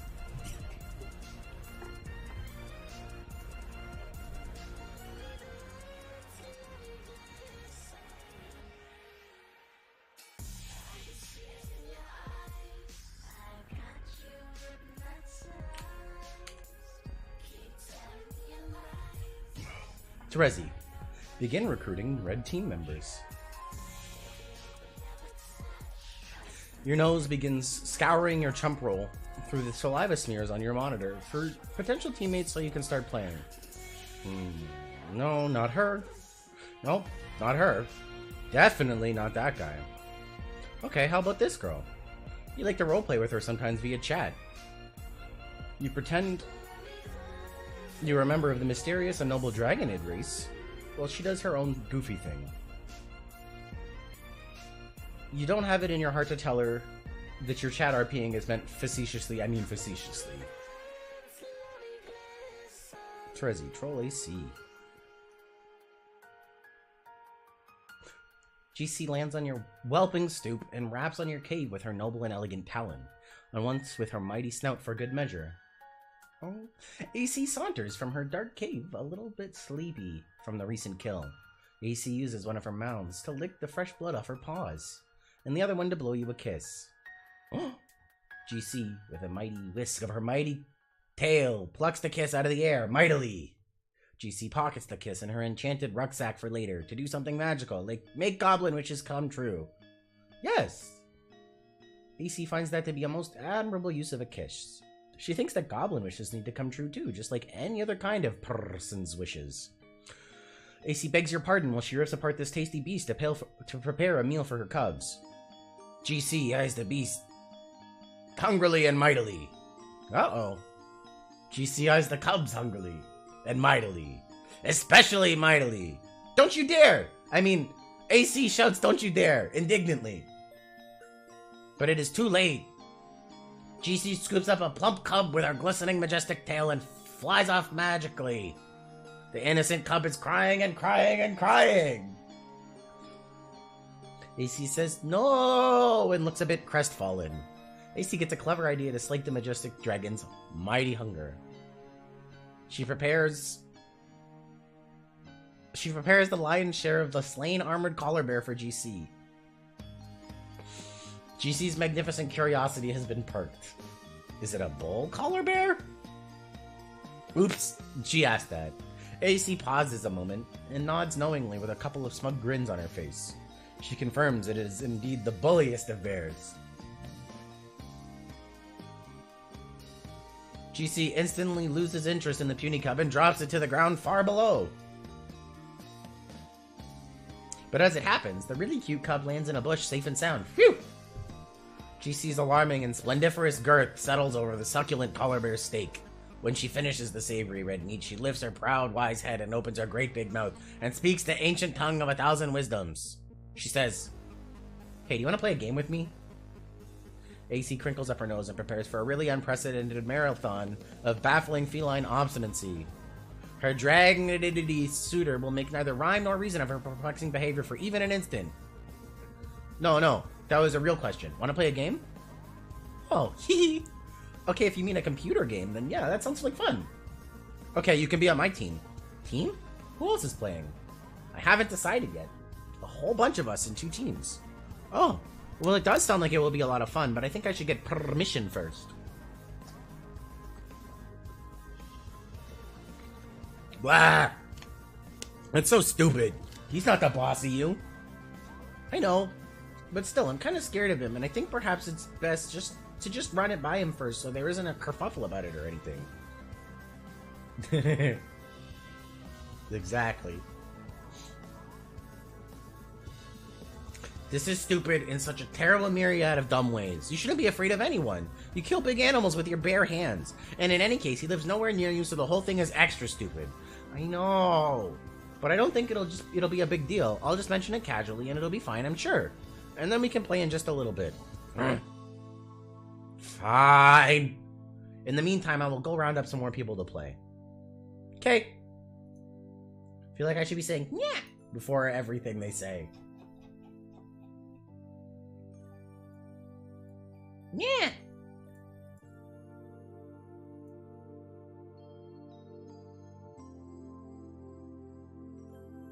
Hey Gamsies. Hey Gamsies, you wanna play Gamesies with me? Hey, yeah, that sounds like the motherfucking shit's bitch tits. It sure is hard to ignore the weird things you say sometimes. You then proceed to have the rest of this conversation you already read. No luck in getting this guy to play with you right now either. You guess that leaves... Oh no, not Carcat. You were only gonna ask him as a last resort. You wonder what he wants. You will try to avoid mentioning the game. Hopefully he hasn't caught wind of it yet. Deal with Carcat.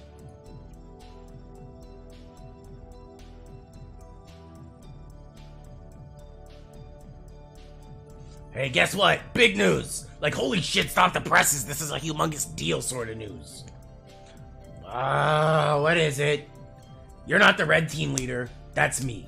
I'm the leader. It's been decided on an official basis. Okay, so I guess I'm supposed to make a big stink about this and saying, well, I want to be the leader. Angry face, angry face, angry face. What? No. I mean, you can, but it won't do any good because I'm the leader, and that's all there is to evacuate through your protein chute on the matter. Well, it may surprise you to know that I don't give a crap about who gets to be leader because unlike you, I actually have a fucking smidgen of maturity and self-respect. That's a lie. You're more of a melodrama spaz queen than me, and you know it, and the stuff you're saying is a pretend stunt. You're like a rocket-propelled spaz maggot spring-loaded up the ass of a psychedelic fucking freak-out weasel on idiot drugs. So let's not play make-believe games here. Leader. Me. Ugh. Carcat, I don't care. You can be the stupid leader, I just want to play this game. Okay, great. If it's any consolation, I've selected you to be my second in command. Really? Soon. Hard. Fuck you, offer rescinded. Okay, but seriously, I would have suggested you be the leader, but honestly, it comes with serious responsibilities, and I wasn't sure if you were up to it. How could you think that? I'm an incredible leader with all kinds of prioritization and command skills. I'm gonna rock the cock off this weather vane, and the blue team will wish they never slithered out of the mother grub's heinous undulating asshole. So just give me the full briefing. What do you know? Okay, the thing you need to know is the leader starts out by running the client application. While I, the lowly second officer, connects to you with the server, while I remain generally in awe of your manly grandeur. And I sit at my computer doing menial chores in support of your heroic escapades, which honestly I don't think you're ready for, but whatever. See, this is what I'm talking about. This is what I was made for. Being in charge of adventures, running around and stuff, and fucking shit up like a goddamn hero with a ripper wasp in his jock. Let's get cracking here. Launch your server or whatever, I'll install the hero program. The client. Yeah. Okay, if you insist. Far be it from me to stop you from being so dashing and courageous. And to be perfectly honest, a little bit handsome. Yes, exactly. Now you are making sense. This is the kind of thing that sane people say. Keep at it, there's hope for you yet. I gotta be more yelly about him. Okay, I'll try. Anything to get you to stop being such a baby. What's a baby? Hi, Miss Solanum. How are you? Oh, it's like a mythical little pink monkey. Something my Lucis dreams about. I thought you didn't have one. I don't. Yet. I'm not allowed to. Why not? Why have you never mentioned this anyway? Honestly, Terezi, it sounds more like frothing loony block nonsense. If I ever did have one, it would mean the world was coming to an end. Oh, thank God you just said something normal. I was starting to worry there. Well, you're back in Sane Land. It's true. I don't completely understand it, but that's what it told me.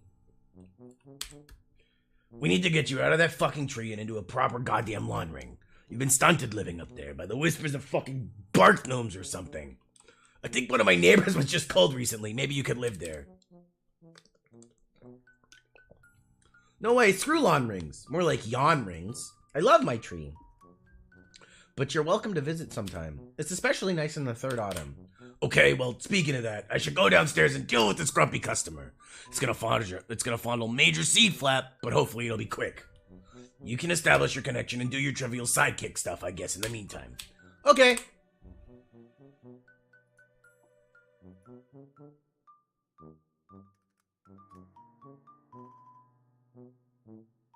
A little later. Carcat. Duh. After the Night of Blood's heroic arrival to the land of Pulse and Haze,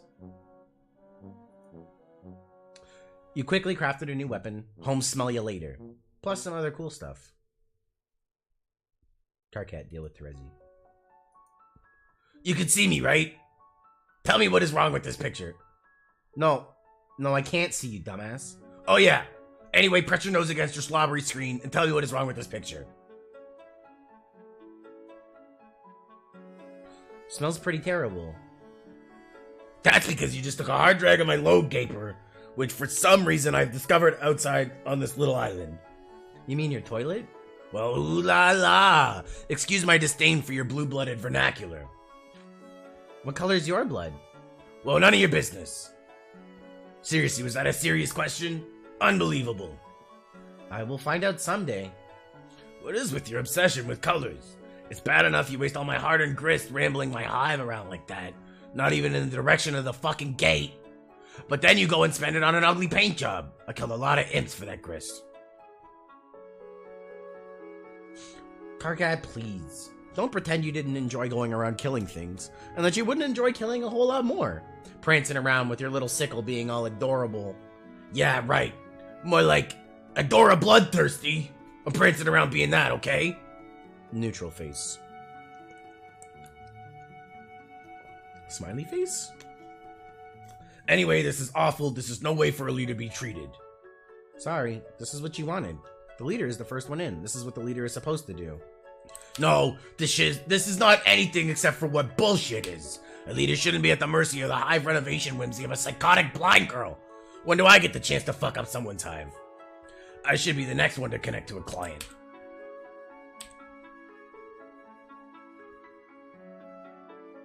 No, you can't. You have to be the last one to connect to complete the chain. More lies. Think of it this way. I'm your server player, so priority has to be on me getting in the game before I get killed by meteors, in which case you'd be screwed in there. Then the next guy comes in, then the next. Then you bring the last one in. Whoa, wait, what? Whoa, wait, what? Meteors? What the fuck are you talking about? What does this have to do with meteors? Oh, boy, you need to get with the program, Karkat. Have you talked to 44AA? 44 what? 44 what? Apocalypse Arisen, sorry. No, of course not.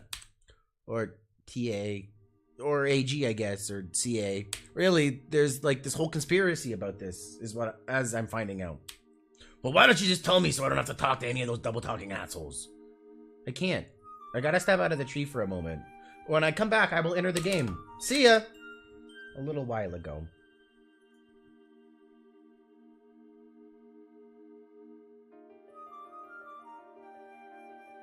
Miss Solanum, did you see the art?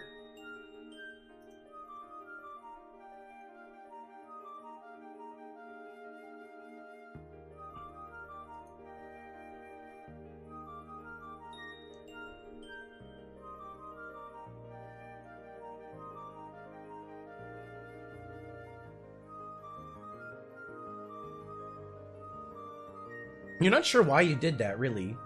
There'll probably turn out to be a reason. There's a reason for everything. Understanding this lets you be reckless, whoever you are. A little later, somewhere else entirely, rubbish from the land dwellers makes you sick, whoever you are. And later still. We return to the land of pulse and haze so that we can rewind a bit, before all that paint got slapped on your hive and before that mysterious hole was made. Man, how'd that hole get made? It was when Karkat ran TA's Cursed Till Death program and his computer blew up. That's what happened. We'll see this happen later. It will be startling and unexpected. You go downstairs and confront your custodian, which is another term for a frightening beast known as a lusus naturae. Your lusus has looked after you since you were very young in lieu of any biological parents whom you have never known. No young troll ever knows his or her blood parents, nor could such lineage ever accurately be traced. Adult trolls supply their genetic material to the filial pails carried by imperial drones and offered to the monstrous mother grub deep underground in the brooding caverns. She then combines all the genetic material into one diabolical incestuous slurry and lays hundreds of thousands of eggs at once. The eggs hatch into young larval trolls, which wiggle about to locate a cozy stalactite from which to spin their cocoons. After they pupate, the young troll, with his or her newfound limbs, undergoes a series of dangerous trials. If they survive, they are chosen by a member of the diverse and terrifying subterranean monster population native to Alternia. This creature becomes the troll's lusus, and together they surface and choose a location to build a hive. The building process is facilitated by carpenter droids left on the planet to cater to the young, but only for building. They're on their own otherwise. The vast majority of adult trolls are off-planet, serving some role in the forces of ongoing Imperial conquest, besieging other star systems in the name of Alternian glory. The culture and civilization on the homeworld is maintained almost entirely by the young. Trolls sure are weird.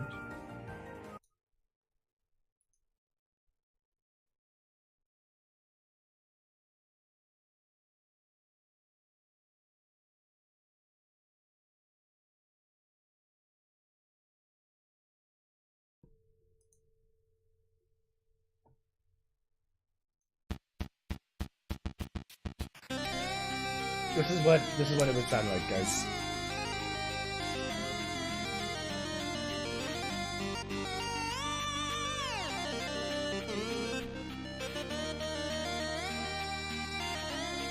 We're gonna listen to this while Carcat's fighting the crab man. Fighting the crab man.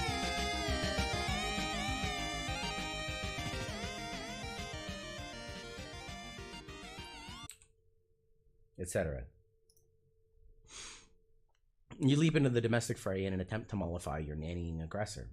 After a lot of kicking and fussing and gnashing of teeth and carapace, you just pull out a few chilled roe cubes from the fridge to settle the beast down. Trolls and their custodians have a peculiar arrangement of codependence. The Lucis behaves as a lifelong bodyguard, caretaker, and visceral sort of mentor, while the young troll must learn to function as a sort of zookeeper. We decide to agree this conflict is not a big enough deal to warrant a detailed examination of the action or an embedded musical accompaniment. We also agree, well, that would have been pretty sweet, we're also in kind of a hurry here, but if it were to be accompanied by something audible, it would probably sound something like this. We decide to listen to that track, close our eyes, and imagine what might have been. Wow, that sure was awesome! Anyway, moving on. In fact, we are in such a hurry, you could almost say we need to get moving on the double. Yeah!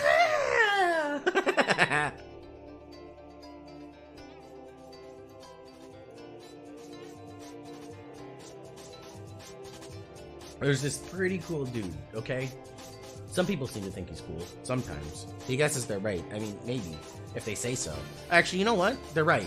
This guy's dynamite lit in a box of hot shit. Screw the haters. Anyway, he's standing around being all chill, like cool dudes are known to do sometimes. It's Gold Blood Hours, baby! Screw the haters. Anyway, he's standing around being all chill like cool dudes are known to do sometimes, when they're not moping around or nursing migraines or whatever. A cool dude like this probably has a real cool name, or at least a name that doesn't completely fucking suck. Like, at least not the kind of name that belongs to someone you'd want to just perpetually wail on. Maybe just a name that makes you cringe a little, but you guess you can deal with it if you got to. It's just a guy's name, it's not like it really matters, who cares? But he probably wouldn't just tell you what it was if you asked. He'd be way too moody for that. In fact, this guy probably thinks you've got some attitude and probably doesn't want a damn thing to do with you. You could always try to guess his name, but instead of that, here's a better idea. Why don't you just fuck off and go to hell? Here, name this kooky broad instead. Okay, what's her name? Wait, you've got to be kidding me. Looks like you're going back to the other guy again. Alright, hang on. It appears this cool and moody dude had a change of heart. He feels pretty bad about flying off the handle like that, as if shit wanted nothing to do with the handle. Shit would like to reconcile with the handle and perhaps seek marital counseling. So what's his name gonna be? Your name is Solix Captor. You are apeshit bananas at computers. And you know all the codes. All of them. You're the unchallenged authority on hyperculture networking. And though all your friends recognize your unparalleled achievements as a totally sick hacker, you feel like you could be better. It's one of a number of things you sort of beat yourself up about for no very good reason during sporadic and debilitating bipolar mood swings. You have a penchant for bifurcation in logic and in life.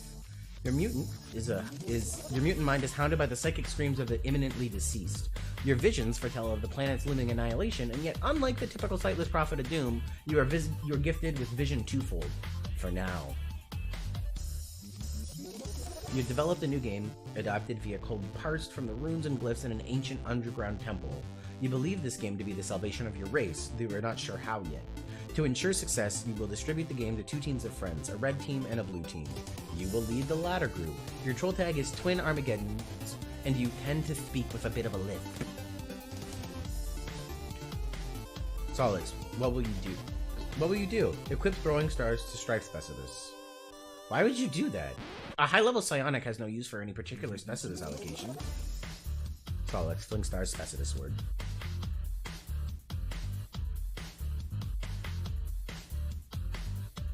You make short work of the specialist and... Oh god, one of your B-house mainframes! The silicone was sliced clean through by your foolish maneuver. What were you thinking? The workers pair up and dance angry messages to you in binary code. No! You do not under any circumstances eat the mind honey. The consequences are highly unpleasant. You cultivate this honey for your lusus. It helps him not be such a complete idiot all the time. Merely most of the time instead. Solid, just calm those bees down. Snap.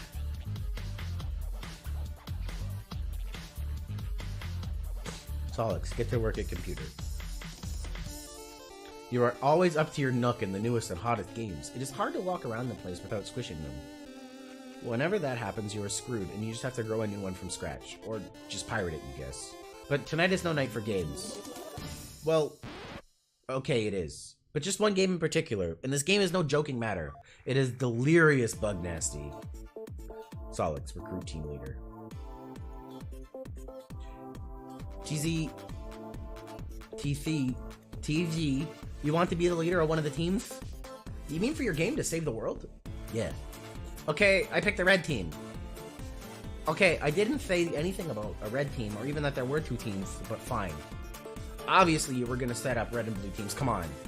You don't know what I'm gonna do. Stop being as though you can read my mind. It's not a power you have, your strength of being blind and tricking people about stuff. And I guess being generally savvy and pretty decent at other stuff. But that's why I'm picking you and not some motherfucking slub from Retardation Row. Solix, please. You are Mr. Appleberry Blast and everyone knows all your favorite flavors. Even though you type in yucky mustard, which is weird. Maybe there is more to me than you think. Maybe I am not the two-trick hoofbeast you want to make me out as. Maybe I just want to give the red and blue thing a rest for a change and not make it so it's like, oh look, it's that predictable fuck with those two stupid colors. It's amazing how much everyone fucking hates him. Maybe red and blue aren't that great and I hate them suddenly. Have you thought of that? Maybe I'm more of an aubergine guy plus whatever the putrid colors you type with. What is that, turquoise? Maybe it's making me turquoisey. Turquoisey. Maybe the new name for that color is Summer Shithead Mist. Have you considered that? But I'm sticking with red and blue, so maybe you should suck on it. Maybe. Maybe is a stupid word. Maybe that's the big maybe we should all ponder tonight. Over some hot shut the hell up tea. So you think I'm savvy? Yeah, I think so. Fuck out however you want for the red team, and I'll lead the blue team. I'll send you the download soon, talk to you later. Wait, maybe you should tell me more about the game first. How exactly are we saving the world? I don't know yet. I just know what I've seen in my visions. That the world will end and our whole race dies, and this is how we save it. And AA can back me up on this, so don't be all doubting me about it. I am not doubting you. I think you are right. Mostly. Mostly? What does that mean? Well, when you talk about how you're gonna die too. I am going to die. I mean, we all are, but especially me.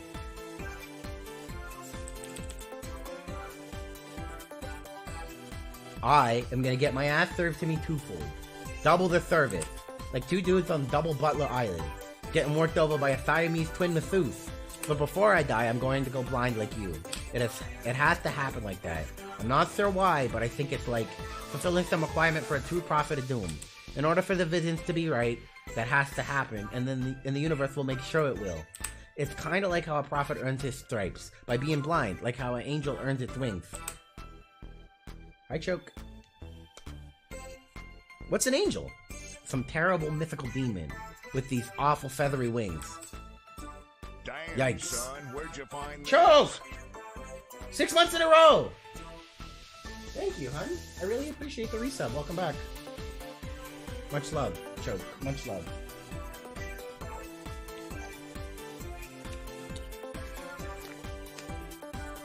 How does it know what angel to use? Huh? So yeah. We will all die, but most especially me. End of story. But don't take this the wrong way, but how can you be totally sure about all that? How do you know some of the real visions you're having aren't getting kind of tangled up with, sort of the way you are about yourself? What do you mean? How you get mopey and you're always the victim of something. How sometimes you think you suck when you really don't. Maybe that is clouding your vision.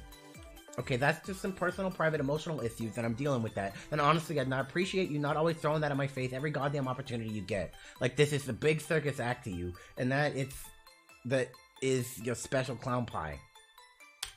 See? God, so sensitive. Seriously, talk to Ed AA. She will corroborate corroborate everything. You and C are pretty tight, aren't you? Not really anymore. She used to be a lot of fun, but now talking to her, I don't know. It just somehow always makes me sad. Okay, well, tonight's not about fun. It's serious. Deliriously so. We are in Myriad Shitstain City. Screw you and your shit stains. I'll have a fucking blast and you can't stop me. Blue team scum! Oh, sit, it's on, sucker.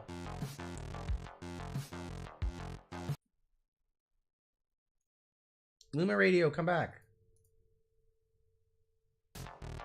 Thank you.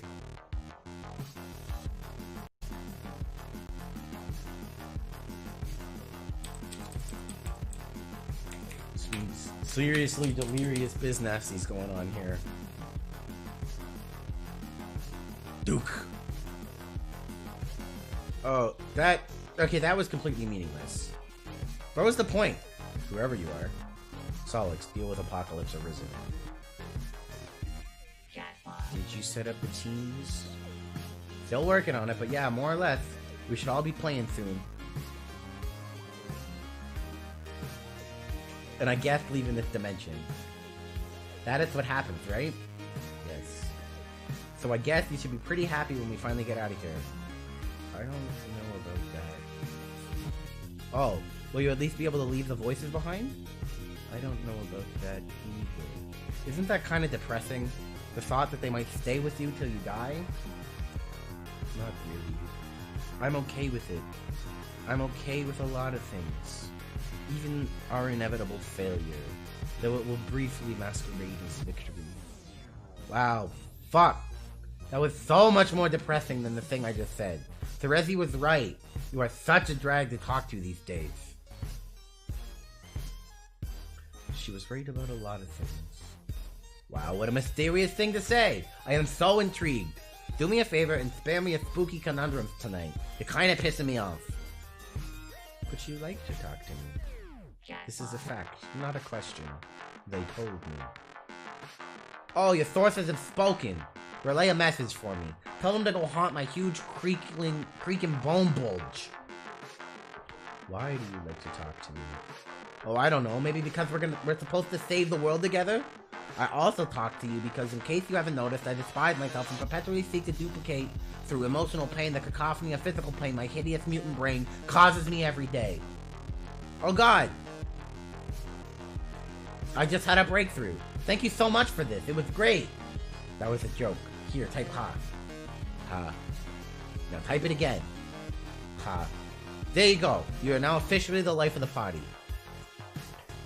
I just took an embarrassing video of you cutting loose there. Boy, I sure hope this juicy nugget doesn't wind up on the internet. Solix, I actually would like it if you were happy. Okay, thank you for saying so. You seem sad and angry all the time. What does anger feel like? I forgot. Have you ever been angry? I don't remember you getting angry about anything. Maybe I never was. I feel like I was, though. Once. Why don't you ask Karkat? He's way angrier than me. For that matter, why don't you get on his case about it instead of mine? I think his anger serves a greater purpose. It's part of his destiny and thus ours. It will help him to sabotage his own designs, which are very much in opposition to the broader purpose, and will sow the seeds of our failure. A failure which will ironically prove to be mission critical. If you think we are going to fail, why wouldn't you get mad about that? If the voice is sending you down this blind alley the whole time. They never lied, though. This is how it had to be. I have to be totally honest. Though at no point did I ever lie, but through omission, this game will not save the world. The fuck? And though it is still very important in our defeat, unfortunately, it is much closer to serving as the instrument of our people's demise than that of their salvation.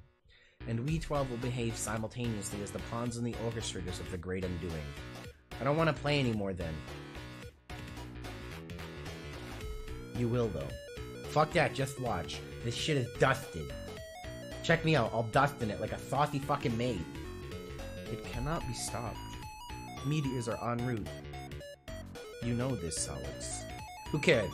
I'm yanking the grub tube on this overpunctured bitch. I'm telling red team leader to forget the whole thing. I'm quitting as blue team leader. If you want to shamble through this macabre fantasy of your solo, be my guest. You were never going to be the team leader, though. Which is to say, the first to enter. Are you messing with me? You do realize I'm psychic, too. I can pull so much trippy shit on my spinal crevice. It would make your head spin like a dervish in a fucking blender. So get off your high hoof beast. I'm coming up. Huh? Up where? Hello? Solix, abort. Hey, change the plan. We aren't playing this game anymore. You don't have to bother recruiting. Sorry to waste your time. I'm not the leader anymore. Or sorry, that's not Carcat. I'm not the leader anymore. Carcat is. He is? He threw a tantrum about it, so I let him be the red leader. Okay, that was fairly predictable, but that's fine. I'll talk to him about it. What's going on? Nothing. This game sucks and it's full of crap, and AA is full of crap. Sorry about all this. Hmm? Hey, change the plan. We aren't playing this game anymore. Hey, guess who the red leader is? I'm the leader. It's me. Your plan to cripple your rival team has failed. I know. She told me. I don't care.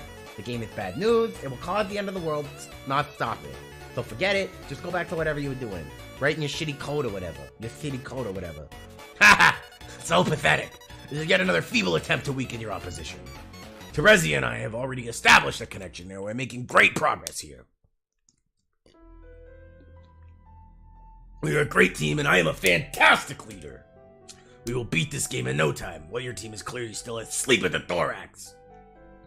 Oh god. No, you idiot. I don't care about the game anymore. I just quit. I'm not playing. You should too. Amazing. You're either being really persistent with this transparent ruse, or you really are just that sad and incompetent.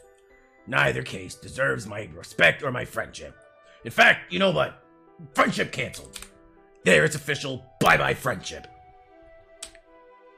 Oh, like you haven't said that like a billion times. You're not in any position to question my competence. Oh, excuse me. You're the worst programmer I've ever seen. You don't know anything about computers. Why do you bother? The only thing you're good at is yelling and making huge mistakes. And being ugly and horrible in every way. And having stupid little nubby horns. To be honest, I don't see what's so great about your programming or hacking. What is a hacker even? Just some smug asshole in movies doing fake things and making up words. It's not even a real thing to be. It's just some bullshit title you gave yourself so you can feel just a tiny bit less loathsome. Oh no, more childish burns. I don't have to prove anything to you. I'm a great hacker, period. No, it's also clear now. You were a fraud all along. What does this nonsensical code you wrote even do? It's all nonsense. Like a bluff. You just say, oh, Cardcat will never understand what I wrote is bullshit because he's too dumb to figure it out. Well, you're busted. These viruses here, I bet, do nothing at all. Wait, KK. I bet if I ran them, nothing bad would happen. Might even improve my computer's performance. No, don't. How about this idiotic program with the red and blue code, which is a meaningless thing to do with code anyway? What does that even mean? It's another one of your scams.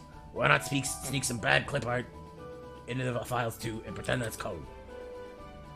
Oh god, no, don't run that. I'm serious. What would happen? I'm not sure, but it would be really, really bad if you ran it. Just don't.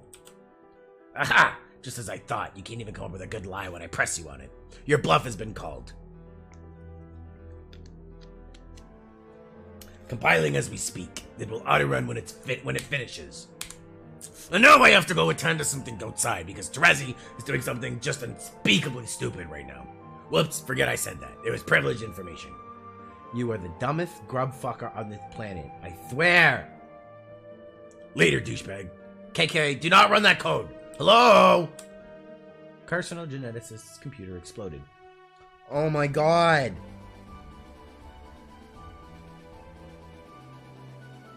You are highly startled by the totally unexpected explosion.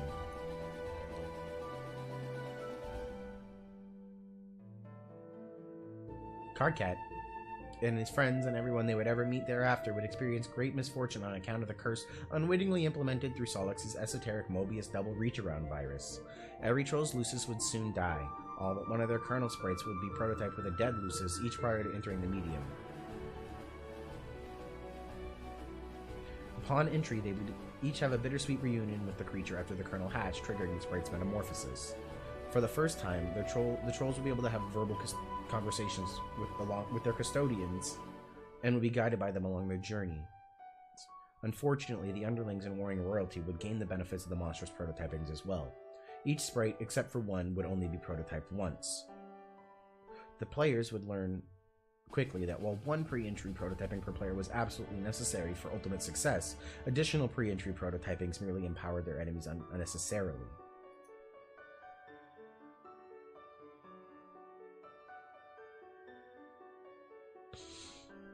The game has no explicit rule that demands something dead for prototyping, but in practice, the kernel sprite has particular attraction to the deceased or the doomed. Across every session ever played, exceptions to this pattern are extremely rare. Why did you send Karkat that code? It was such a bad idea. You suppose it was a boastful gesture to get a friend to think more highly of you, but why would flaunting your superior skills accomplish this? It was foolish. You ought to wipe all these clever viruses you wrote off your computer. They can only bring more trouble. Solix delete.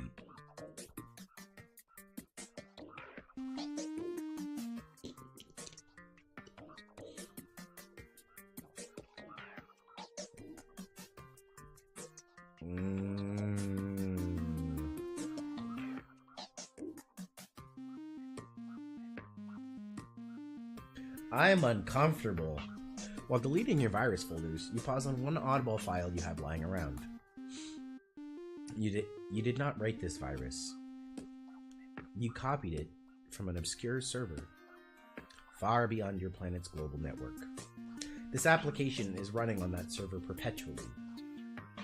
It is an extremely simple till-death program. Its main loop is tied to the lifespan of the universe. When the universe dies, a mysterious subprogram will be executed. You have no idea of knowing what that subprogram does. It runs on a protected part of the server. It is completely unhackable. You delete the file, but it won't do much good. The program is already running elsewhere. Luckily, whatever harm it will do will not be done for many billions of years. And even then, what harm could a virus do after the expiration of the universe? This file always struck you as quite odd.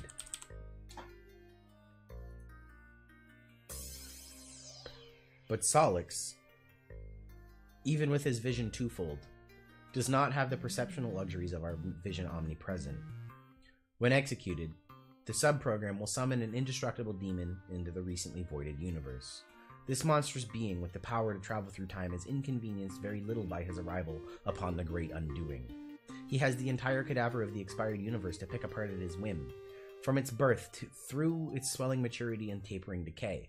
In a reality he is known to have marked for predation, he will go about assembling followers through various epochs, even going as far as personally establishing the parameters for his future summoning.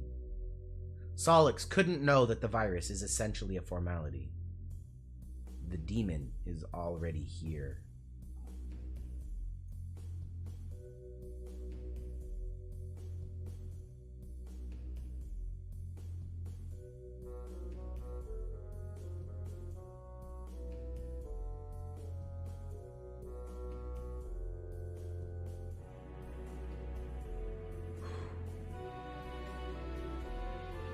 Sorry. Chills down my spine. Sounds like your Lucis is agitated about something up there. You already gave him his serving of honey today. If he thinks he can get more, well, that's just greedy. You wonder what could be bothering him. You keep your enormous bicyclops chained to the roof of your communal hive stem. It is the only place there is room for him. Dueling with him on the roof during feeding time is a daily ordeal. Be the other girl. You are now one of the 5 other girls.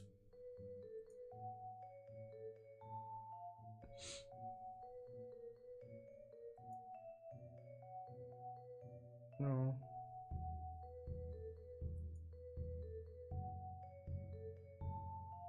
Stop being the other girl. You are now no longer the other girl. Or any of the other 5, for that matter. What's the name of this dude sitting in his 4-wheeled device? Your name is Tavros Nitrum. You are known to be heavily arrested by fairy tales and fantasy stories. You have an acute ability to commune with the many creatures of Alternia, a skill you have utilized to capture and train a great many. They are all your friends, as well as your warriors, which you pit in battle through a variety of card and role-playing games. You used to engage in various forms of more extreme role-playing with some of your other friends before you had an accident. You like to engage in the noble practice of Alternian slam poetry, possibly the oldest, most revered, and certainly freshest art form in your planet's rich history. You have a profound fascination with the concept of flight and all lore surrounding the topic. You believe in fairies, even though they aren't real. Your troll tag is Adios Toreador, and you speak in a sort of faltering manner. Tavros, cut to the chase and play card games immediately.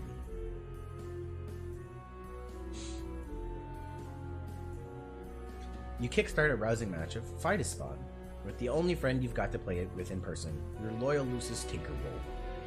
You take a look at the favorable hand you dealt yourself and crack a mischievous smile. With a host plush at the ready, you quickly lob an Ugoni Bomb and catch your adversary off guard.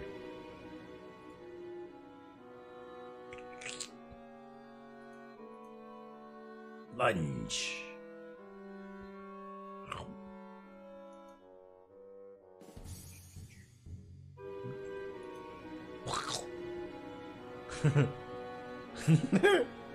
Horseroni, I choose you!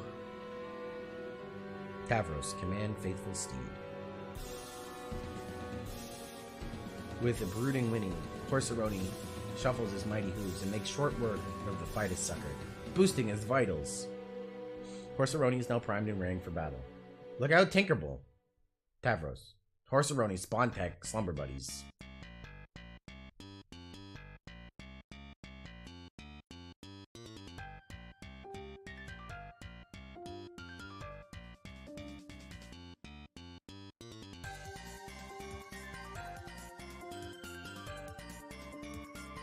Looking at the cool art for a little bit.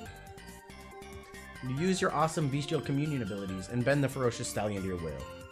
Tinkerbell can't stand the suspense. Nap time. Everybody wins. Horseroni gains a bunch of levels. In no time, he will be ready to breed and you can put him out to stud. Good game, everybody. That was a lot of fun. Time to do some other stuff, you guess. Tavros, roll up your ramp. This is how you get to your Recupera-kun when it's time to rest. It's kind of a production getting in and out. Tavros, hop in.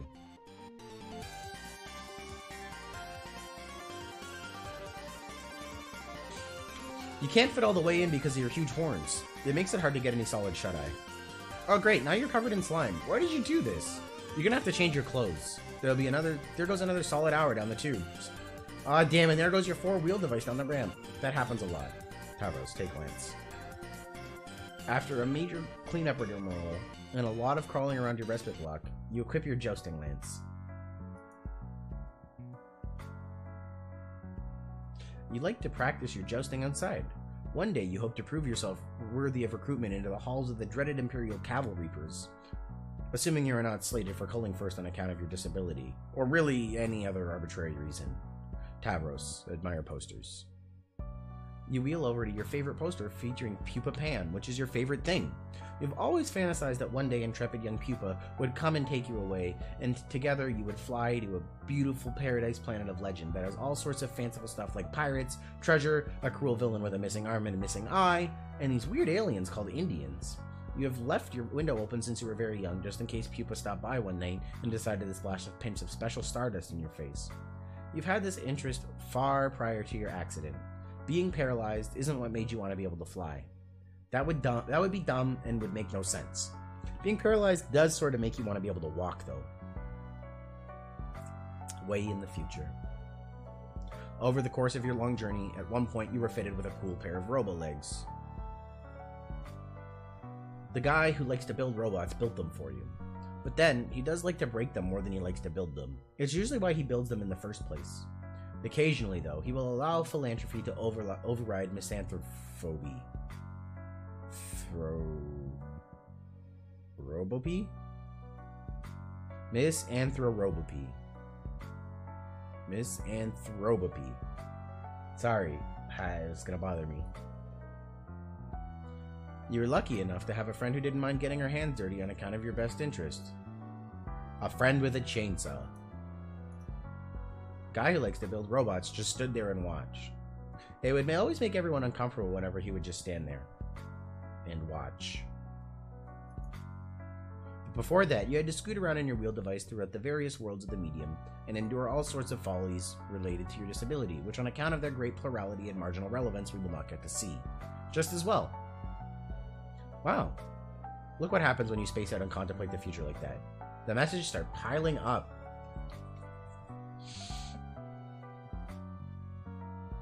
Deal with AG.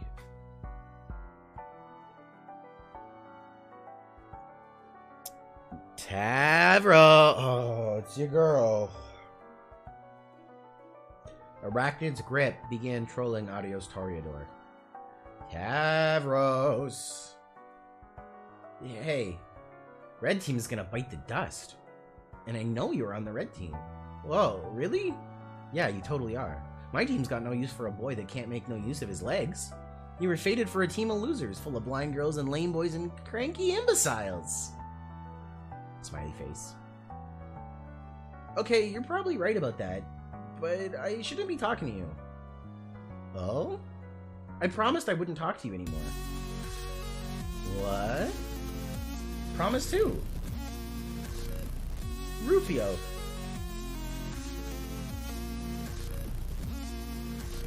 Oh my god, who's that?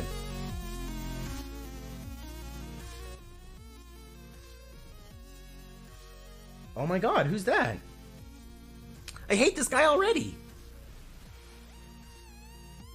He's, okay, someone said I should give my self-esteem a name, and to be careful about what I say, so to make sure I don't hurt his feelings. So he's imaginary, a fake, like a made-up friend, the way fairies are. Made up, make-believe, fakey fake fakes. Who told you to do something so fraudulent? GA, but I don't know if she was joking about it. It might be a joke, I don't know, but I did it anyway. Oh man, I hate her meddling. Why is she always meddling? I don't know if it was a joke, but man.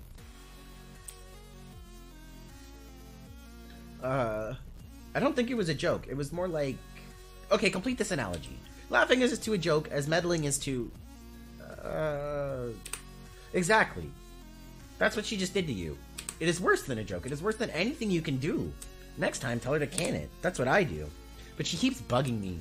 Bugging and fussing and meddling. What's her deal? I guess it's flattering that she wants to talk to me so much, though. I guess I don't mind. It's cool. Anyway, Tavros, you've been amazingly boring as usual, so I'm gonna go. Okay. The show needs to get on the freaking road. Believe it or not, the blue team doesn't have a single player in the session yet. Well, you guys have like 2 or 3 or such. Unbelievable. I wonder what the holdup is. Oh well, let's face it. You guys need the head start. Okay. Anyway, good luck to you. It'll be just like old times. Winky face. Adios, Taria Snore. Arachnid's grip. Cease trolling. Adios, Toreador.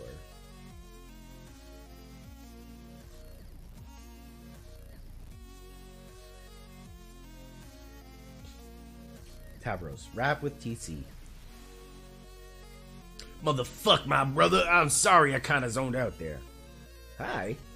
That's okay. I wasn't expecting you not to be zoned out for any reason, so I guess I don't understand your apology.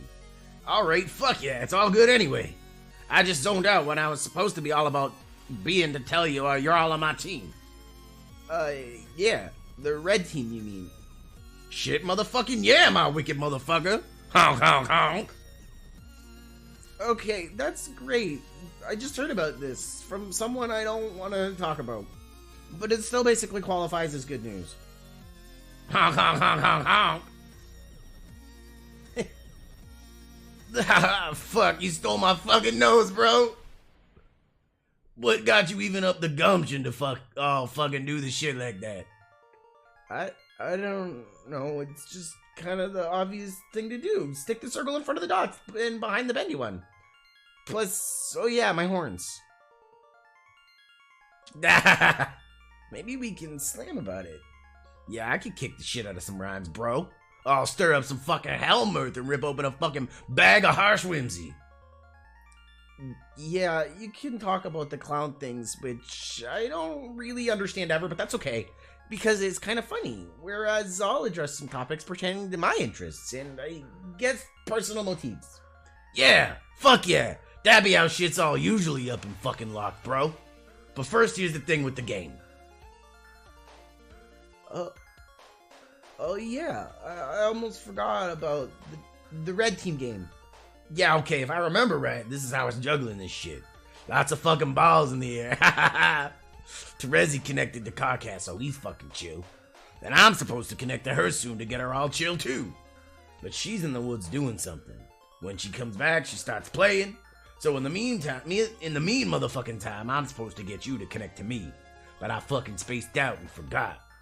Because I guess I was way too motherfucking chill all up in this shit.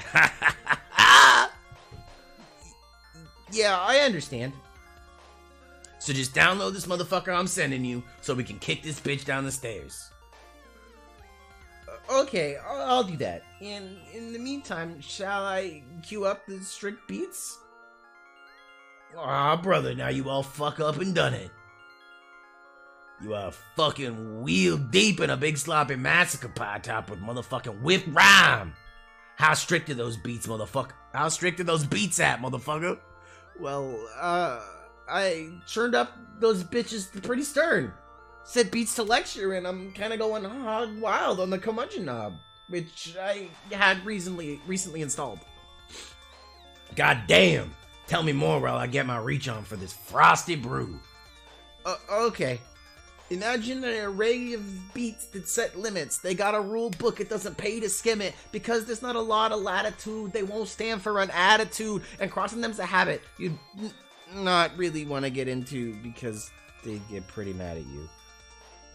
Fuck! So fucking fresh. You need to be slapped fucking silly with a mouth like that. And if you got a problem with it, then I guess you suggest you go and rap it, dude. Okay, I will. Let me just sneak up on this bottle of Faygo and snap its neck like I'm a fucking laugh assassin. Laugh assassin. Okay, are those beats still chill? Yeah. Are they motherfucking strict? Yeah. Alright, aight, crack. Hiss. Motherfucking kick it! You both then proceed. Sorry, I gotta read that. Hey Rome, what's up, bud? You both then proceed to have one of the worst rap-offs in the history of Paradox Space. You make your way through the burning woods to meet the loosest you never had. It's time for her to hatch. It's now or never.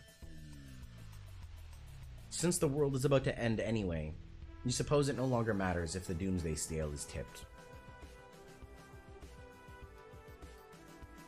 The counterweight is the skull of an ancient mother grub slain thousands of solar sweeps ago. The egg contains a rare species of dragon which remains blind until maturity, using its other senses to survive. It is balanced the skull here for millennia, waiting for the warmth of a meteor-sparked forest fire before hatching. In case it wasn't clear, dragons are real. I finally learned, yeah.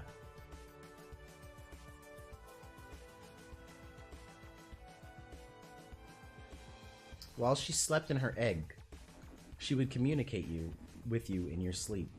After your accident, she would use your dreams to teach you to detect the world around you without vision. No, I'm just taking some time off of SWTOR, and this is something I was doing for a little while and then stopped, so I'm picking it back up after like a month.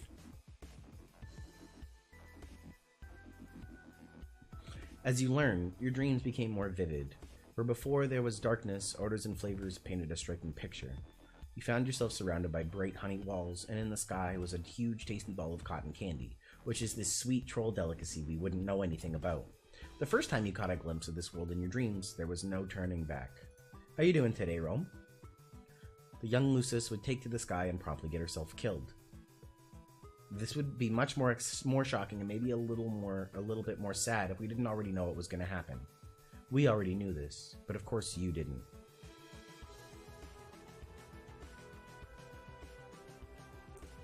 Unsurprising development! Genuine distress! The dragon never smelled it coming.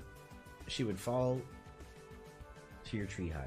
On your return, she would be scooped up by a sympathetic ally and deposited into the kernel spray. Then you and she could talk. There would be plenty to discuss. The Doomsday device would display the amount of time you had to get back to your hive and enter the medium before the forest was destroyed. At the time, it wouldn't occur to you to wonder whether the device was directly responsible for the apocalypse, or merely served as its precisely calibrated harbinger. And it certainly wouldn't occur to you to cast doubt on any perceived differences between those two things.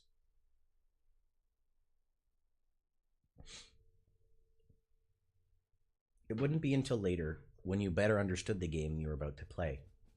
Yeah, I can only do it for so long at a time, and then it kind of drives me cuckoo bananas.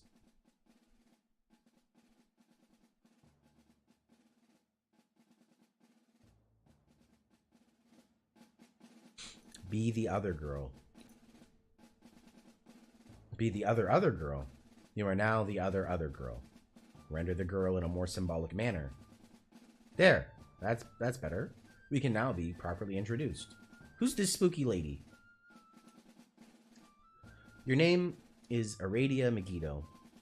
You once had a number of interests, which in time you have lost interest in. You seem to recollect once having a fondness for archaeology, though now have trouble recalling this passion.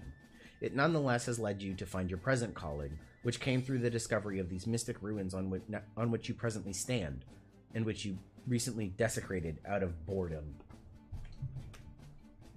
Guiding you to this calling were the voices of the dead, which you have been able to hear since you were young.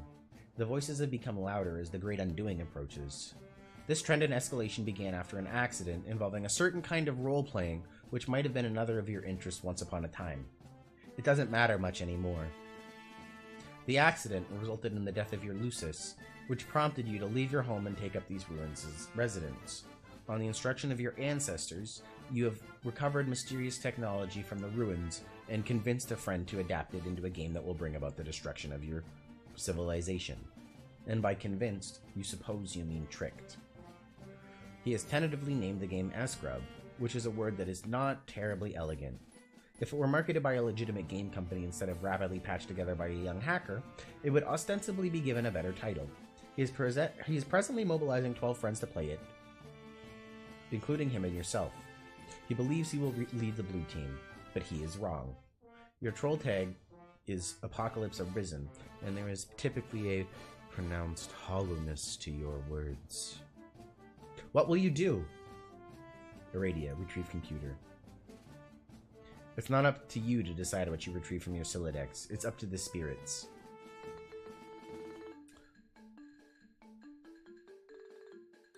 Looks like the spirits are being cooperative today, if a bit cryptic, as usual.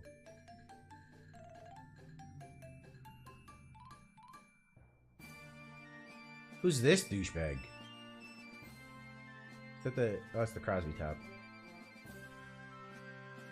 You found this baffling artifact some time ago on one of your digs. The creature on its facade is completely mystifying. You have taken to using it as your primary computing device on account of its bizarre novelty, as well as convenient portability. Oh well. Look who's bothering you again. She's always bugging you. Bugging and fussing and meddling. What's her deal? You guess it's flattering that she wants to talk to you so much, though. You're okay with it. You're okay with a lot of things.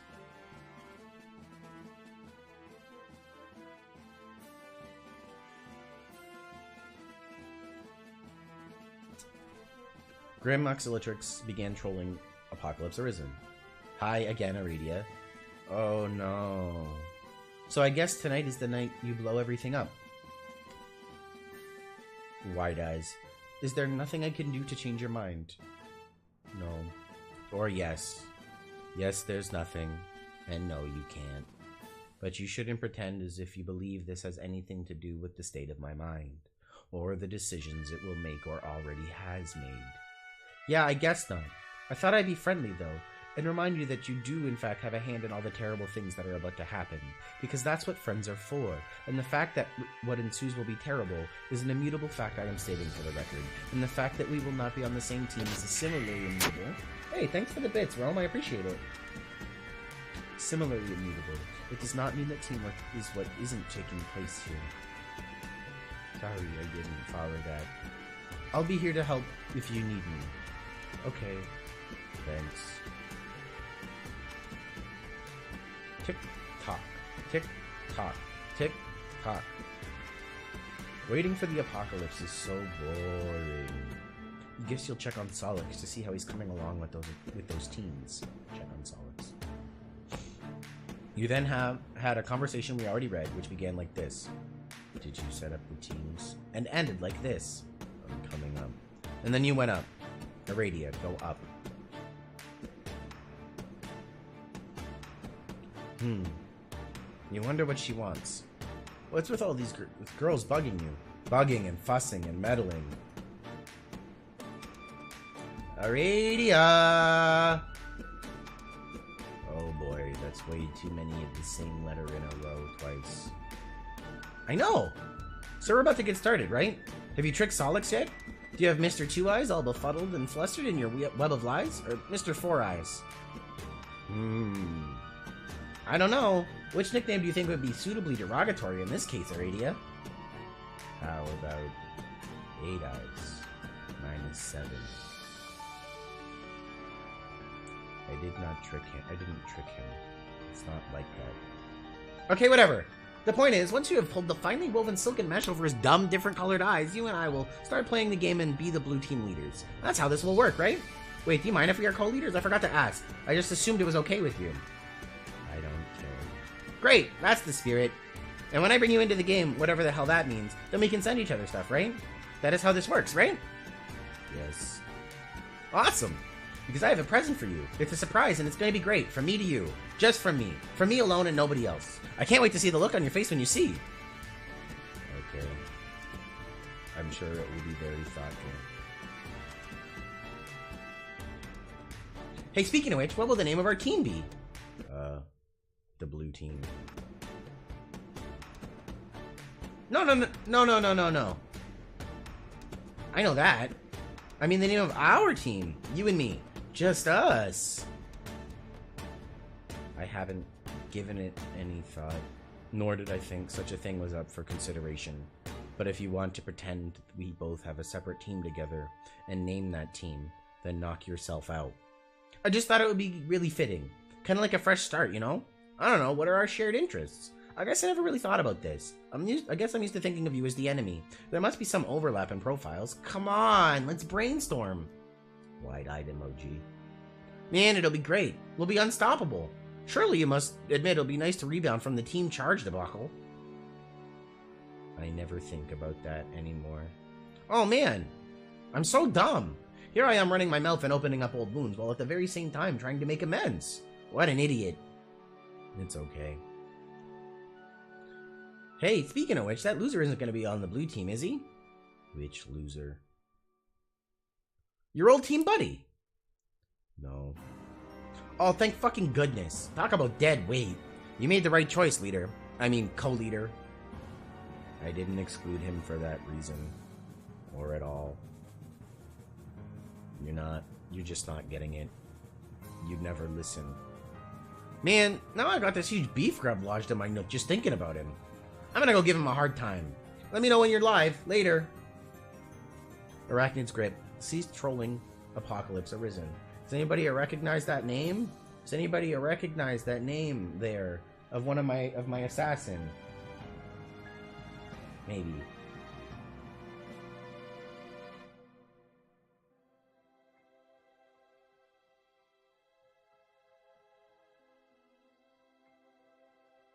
Just a thought, guys.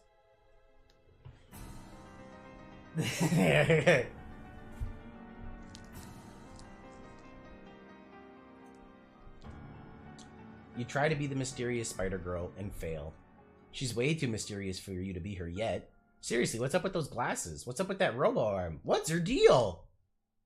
She guesses it's flattering that you want to be here, though. She guesses she doesn't mind. It's cool. We'll learn all about her a little later. Solix, get back to Aradia. Aradia, I would like to apologize. I flew off the handle there. I love the artwork so much. Just wait too, it's gonna get like delirious biz nasty. It was like the handle with a bald guy going really fast, and I was this toupee. So I'm sorry, it was my fault. It's okay. I hope we are still friends. Yes, we are. So anyway, I think even though I quit as leader, I'm still gonna play the game now. Because it's either that, or get totally creamed by all the stupid fucking space boulders. Hey, maybe we can make the best of the game anyway, even though I guess we are going to lose. No, I'm sorry. You can't, Solix. Not yet. Oh my god, you're gonna give me shit again? After I called up my belly like that, all groveling at you? Like some low-class guy with whatever color blood is lower on the hierarchy than mine. What's worse than yellow? Fuck this confusing caste system. Anyway, screw you. I'm playing this game right now. No, you're not. Trust me. Wait, what's this? Are you hearing that spooky message from the grave? It is my ability to give a shit, which just died. This is where you laugh again. Come to the window. Why? Because I'm outside. BS. Take a look. I don't see anything out there. Come closer, you'll see me. I promise. God, I am just balls deep in the fecal matter of a wildly incontinent hoof beast right now. But okay, I'll indulge you. Here I go. Yeah. Rome. So the trolls type in interesting ways that represents them a little bit, kind of. So if you read the text, you'll see like AG uses a lot of 8s and she uses an 8-eyed smiley face. Some of them type in numbers. Okay, looking out this lousy, stupid, goddamn window. Lousy, stupid, goddamn psychics. Snap. Nap time.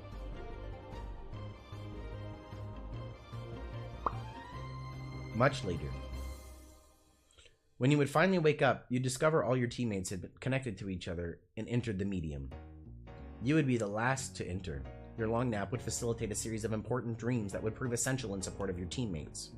But here and now, the destruction of your hive would be imminent unless you could quickly establish a connection to the first player of the group and complete the chain.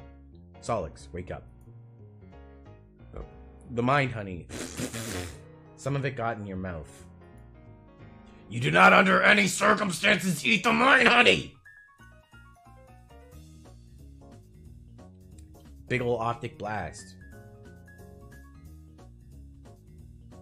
Gigantic fucking optic blasts.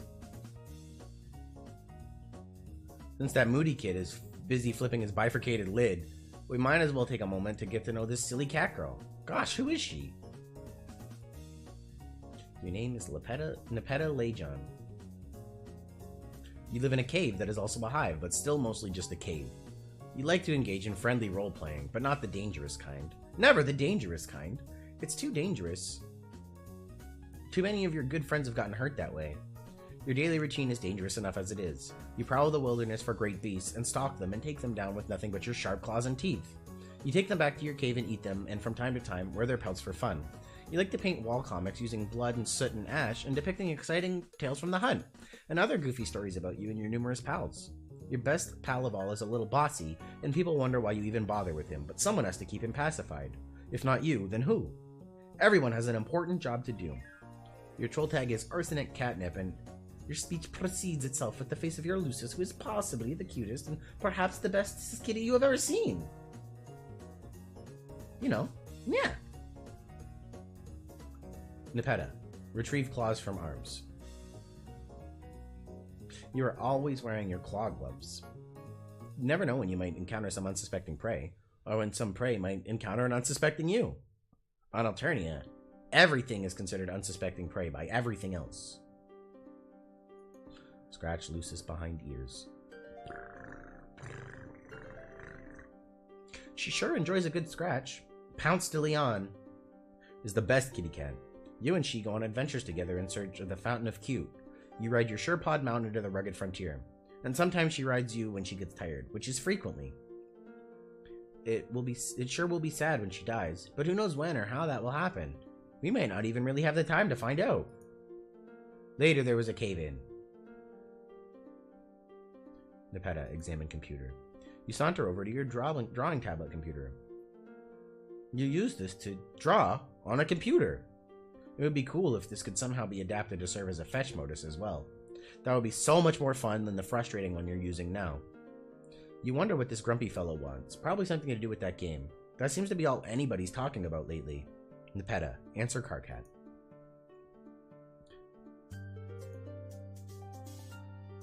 Hey! AC perks up curiously.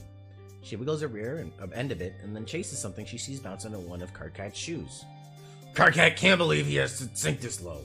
Karkat can't believe he's asking an autistic girl in a cave to join his team. Karkat mystifies in infinite befuddlement over the fact that you are presently the best remaining candidate for the red team. I am? I mean, AC says I am? Wondrously? Yes, and Karkat can't fucking believe that. Karkat thinks about that a bit, and his jaw drops open and breaks a huge column of bricks like a fucking kung fu master. AC gathers up all the brick pieces and builds a cute little house and invites Karkat inside. Okay, good. It's good that you're talking about building, even if it's in the most inane possible context. You're gonna be doing a lot of it. Yes, that sounds fun. Okay, what do I do? Okay, briefing. Me, Terezi, Gamzee, and Tavros are all playing now. The connection order is AT, TC, GC, CG. We need someone to connect to Toreador and get him in the game. I have GA lined up for the red team because she is one of the few remaining sane ones left to play. Okay, the only sane one. But she doesn't want to connect yet because of some mysterious bullshit. So I was like, whatever, what else is new? So I guess that leaves you.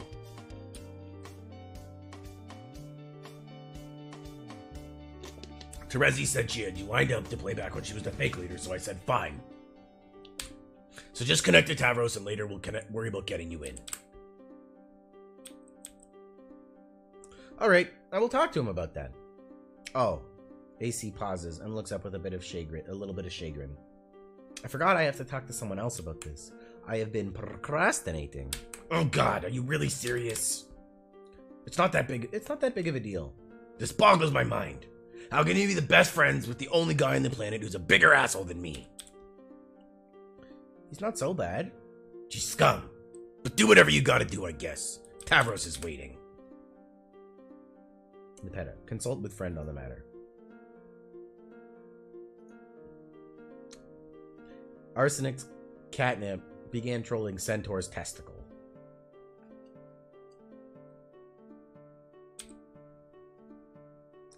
AC twitches her friendly whiskers at CT.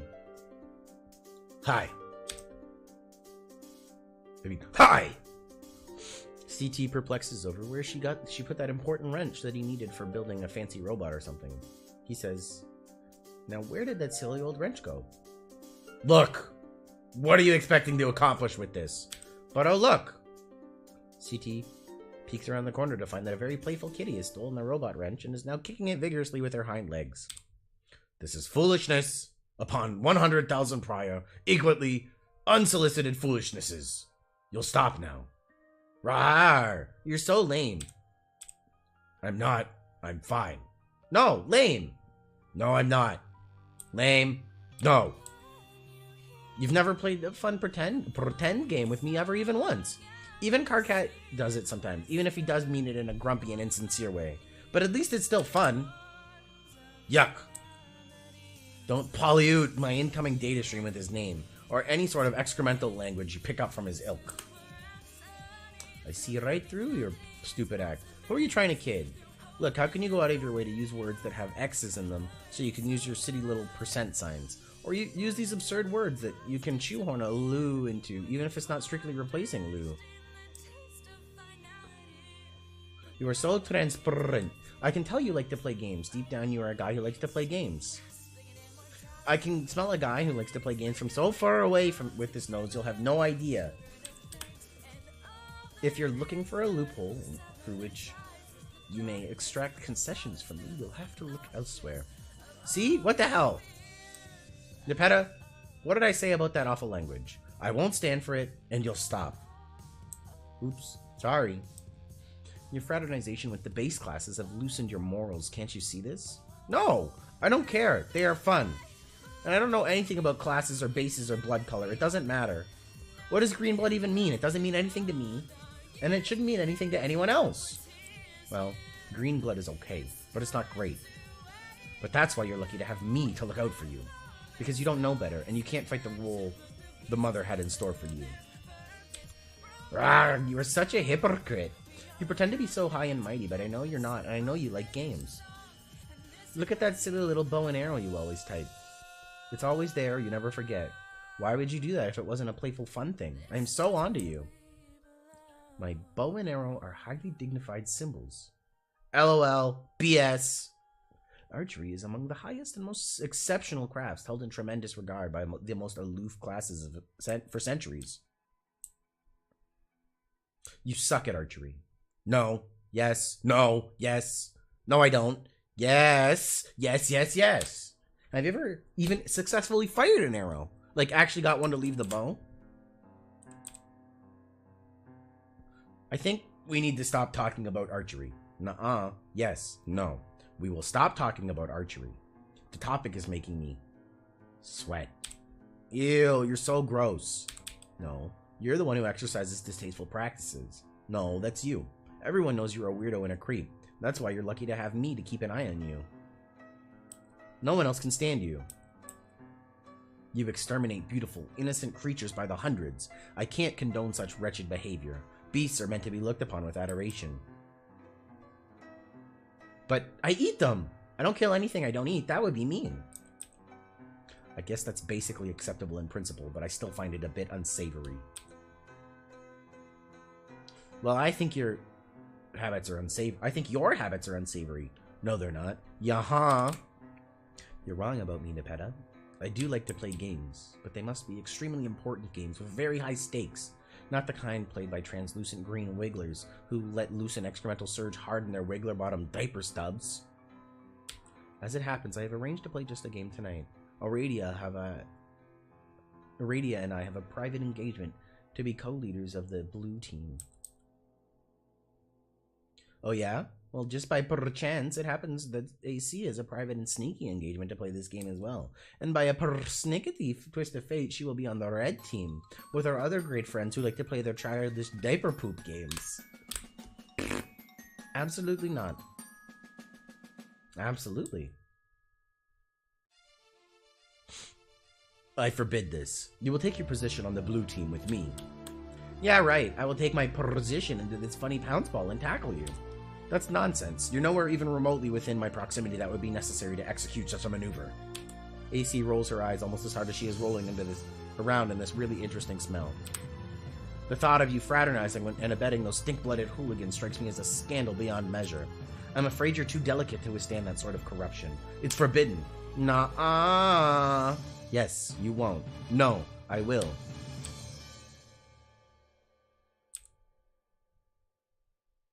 No, I will. You won't. You can't stop me. I am telling you not to, and you will be on my team. That's final. Blarg. Quiet.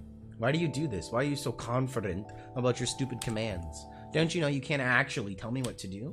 It's not like you even have any special mind powers or telepathy or anything. No, I do not.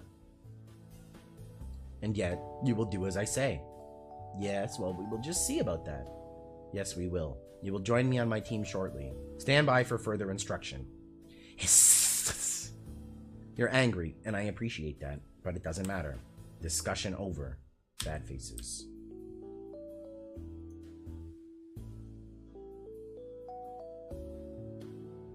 Oh, Nepeta.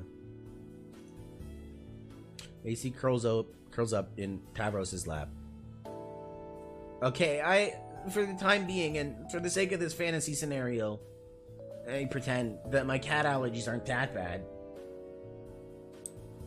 AC takes a long nap, and then wakes up, and frowns because she has bad news. Oh no!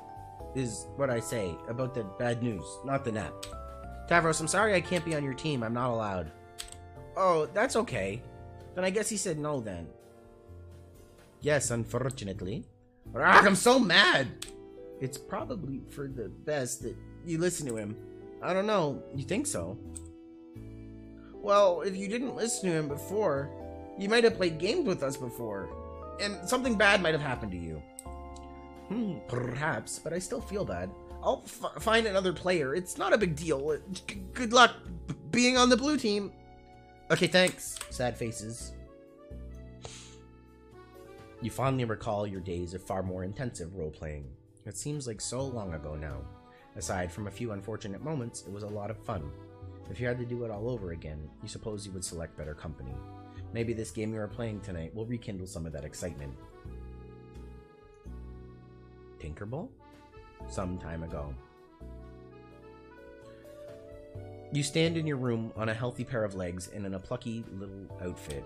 You are a low-level boy Skylark, and you wield an inexpensive dagger lance, which is the closest thing to a jousting lance you can wield that is still compatible with your favorite class. You're about to play a popular game called Flarp, which, unlike games published by major developers, was given a graceful and aesthetically pleasing name.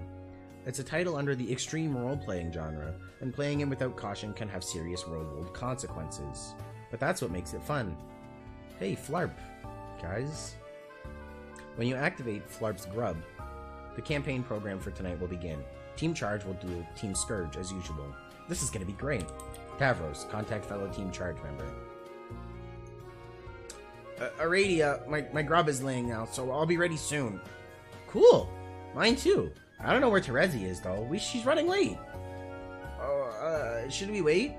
No, I'll be here clouding her campaign for her regardless, with or without her. Her loss if she doesn't make it. It'll give you a chance to gain some ground. Okay. Okay. You picked a tough class, Tavros. None of the really useful combat abilities come into play until you reach a very high level. But I suppose it will be rewarding when you get there. Yeah, I think you're right, but it's the class I think is most fun. And battle skill is not all there is to being a great adventurer. I couldn't agree more. You might be the only flarper in the world who really understands the true spirit of the game. Everyone else is so aggressive and treasure hungry. But that's what makes beating them all the more satisfying. Yeah, I guess. Remember your Clouder isn't gonna pull any punches tonight. Don't fall for her mind games. I'll be here to assist, of course. If you're in trouble, don't hesitate to ask for help. Yeah, I won't. Thanks, Aradia. No problem. Tavros, hatch campaign. Your campaign's gaming flapstractions hatch out of their eggs. These comprise all the data and procedures you will need for your adventure tonight. They disperse throughout the terrain surrounding your hive. They follow both pre-programmed and live instructions by your Clouder, a member of Team Scourge, whose role is to provide you with a challenging scenario, while your teammate does the same for Scourge's other player. Go outside and begin adventure. You take your starting position in the field. The game is afoot, and anything can happen now. It's up to you to consult your maps and work with your teammate to discover the objective of the quest, find treasure, and slay monsters. Your stat bat has bonded with you. This keeps track of every attribute for your character, including vitals. While these attributes in principle remain abstractions, due to the fact that this is extreme role-playing, they will always relate in some way to your real-life attributes as well. You've got to be careful out here. A little later.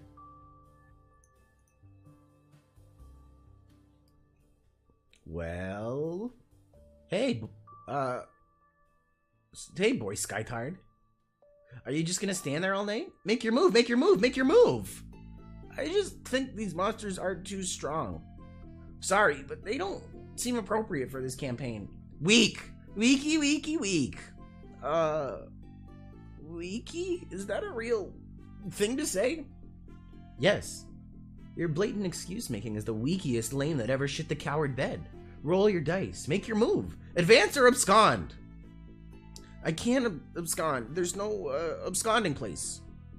But absconding is what you do best. I ain't managed to cloud a scenario yet you couldn't squawk out of in a blazing trail of cluck beast feathers. You cannot hope to beat Tavros Nitrum in an absconda. He is simply the best there is. That sounds flattering, theoretically, but I don't think... Hey, pipe down! Make your move! Advance or abscond! Advance or abscond! Roll, Tavros, roll! Okay, hold on for one moment.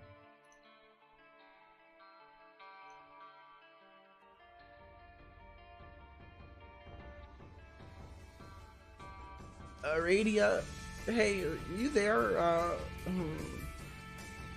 Hey, Terezi, I have a problem. No one can help you, Tavros. Smiley face. Okay. Time to decide. Where is everybody? What does that have to do with your present cowardice? I don't know. Probably nothing.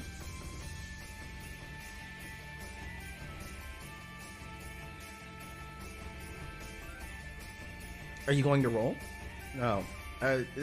Why not? Because I was thinking about the numbers, and it's impossible for there to be a favorable outcome, no matter what the dice do. So you give up? Yeah, maybe.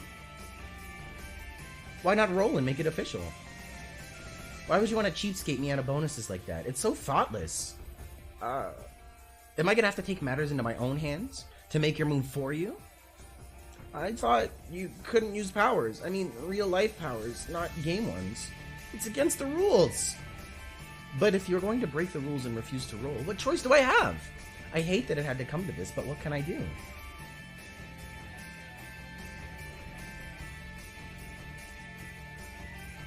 Tavros, have I mentioned how cute you look in that plucky little outfit? Why, if I didn't know better, I'd say I was playing with Pupa Pan himself. Isn't that what you want, Tavros? To be like Pupa? Of course you do. What boy wouldn't want to be like Pupa? So dashing and brave. He is everything you are not.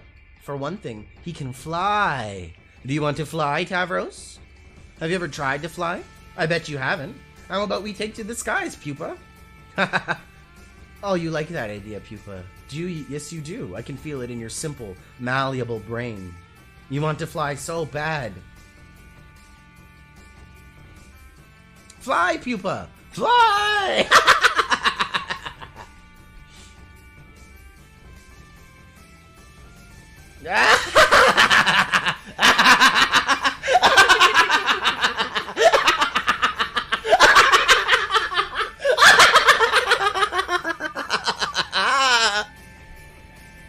Adios, Toria, dumbass.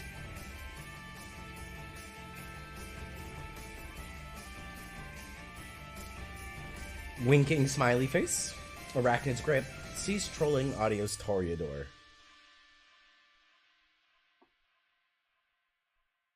I'm gonna actually clip that myself because I'm very vain.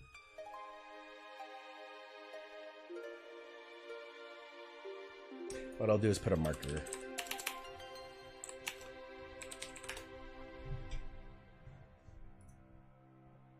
Whew.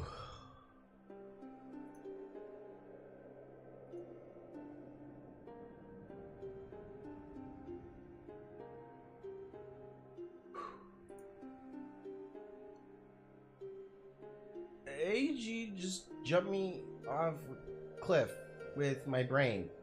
And my legs also. And now they feel invisible. Wow. I'm sure there was a better way to say that. Anyway, that's really all there is to report on the subject of me getting hurt. Hey asshole, stop playing games for girls. Carcinogeneticist, cease trolling. Adios, Toriador. Back in the present.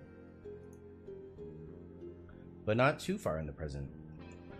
Right now, right around this moment, with Karkat in the toilet, during a conversation we've already read, which ended like this. Oh boy, you need to get with the program, Karkat. Have you talked to AA? 44 what? Apocalypse Arisen, sorry. No, of course not. Or TA, or AG, I guess, or CA. Really, there's like this whole conspiracy about this, as I'm finding out. Well, why don't you just tell me so I don't have to talk to any of those double-talking assholes? I can't. I gotta step out of the tree for a moment. When I come back, I will enter the game. See ya! Psst. Hey, brave leader. Oh my god, why are you talking to me? Can I join your team? Yes, I'm glad you asked because there's a wide open slot for the most vital backstabbing sociopath who ever lived. You really helped me out of a jam by stepping forward. Vile backstabbing sociopath? Karkat, did you copy and paste that phrase directly from your personal ad describing what you are looking for in a lady? Ha ha ha! More cagey cutesy bullshit. Like I'm not up to my lobe step with that already having to deal with Terezi. Or having to deal with Terezi. You both must have been insufferable when you were a team. Your opponents probably all just tried to commit suicide after a few minutes of putting up with your fancy grin Drivel. Your fangy grin drivel. That's probably how it all went down when the shit hit the thresher. That's not a bad guess, but man, Carcat, you sure are giving me a hard time. I don't know. I don't see how we're supposed to be becoming friends if you recoil from my olive branch like I'm twitching a mummified bovine phallus in your direction. Becoming friends? What the fuck? We will never be friends, moron. Not even hate friends? No. More like twitchy-eyed projectile vomiting in an utter disgust friends while I perforate my bone bulge with a culling fork. Yes! I'll take it. Get lost. Anyway, I was just joking about wanting to be on your team. I'm already on the blue team. Oh, really? Wait, let me count out 8 of these things. Hold on. Question mark, question mark, question mark, question mark. Question mark, question mark, question mark, question mark. There, I am now an enormous tool forever.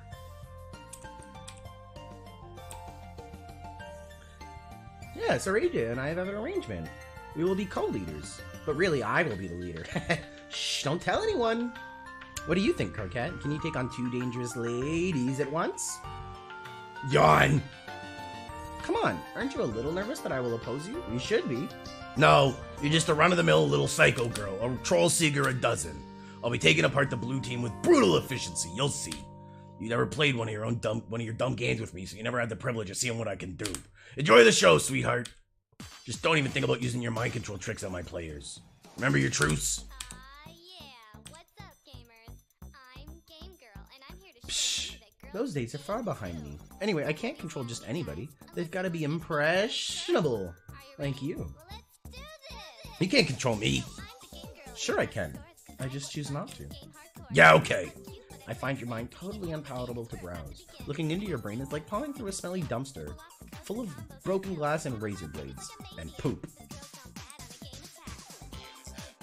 Whatever, don't even try it. I've got the better skirt sister on my team, and if you break your truce, you'll have to answer to her. The funny thing is she was always way better than you, even without any powers. Yeah, that's right, I know your whole story. You were always jealous she could manipulate people so well without resorting to cheap mind tricks. Ha! Haha! I can tell this burns you and I can't even paw through your dumpster. Chalk it up as another infuriating victory for gutter blood over aristocracy. Oh, what's that? Nothing to say? Wow, speechless, I guess. You're probably crying right now. That would make my fucking day. Hey, look at me being the one to talk shit at warp speed and log off before you can reply. Bye, idiot. You say rule. Girls rule. When I say boys, you say drool. Boys rule. Boys rule. Oh, back so soon. Did your thumb slip on the button? I guess you can't get enough of me. Smiley face. You made me do that, and you know it. You ain't got nothing on me, and you can't prove shit. Anyway, Carcat, I just wanted to say, heart. Carcat, be the other asshole. This is like a slumber party where there's nothing to do but play games all night long. Oh yeah, and no boys allowed. Not that I care. I can beat any boy at any game, anytime, anywhere. Puzzle games, fighting games, action, RPG, shoot 'em ups, beat 'em ups, virtual reality, dating sims, fight sims, CD-ROM or console, handheld, arcade, Is this the full version of Game Girl? card-based, tactical, strategy, text-based adventure, point-click mystery, FPS, You are now the other. Oh. Oh, God. You decided that we could probably stand to delay this guy's introduction a little longer. Why don't we see what someone else is up to? Anyone, hurry. You switch to a vague teaser of the final unseen troll in the nick of time. Better run and hide. I'm the baddest Prod, step Cole. aside. I got Oh, and that's my proof. Aradia, go home. Raise the roof. You head back to your hive to get the blue team session started. It's been a while. You revisit the remains of your quaint rural hive. Your lawn ring and the small excavation sites you dug up for practice are all overgrown with vegetation. You haven't been here since the night of the accident, on that night you found your calling. The voices of the dead grow louder, urging you to return to the ruins you discovered not long before. You left so abruptly you didn't even have time to bury your lucids. But that's fine, because trolls don't typically bury their dead. Leaving bodies to be consumed by wild animals is much more customary.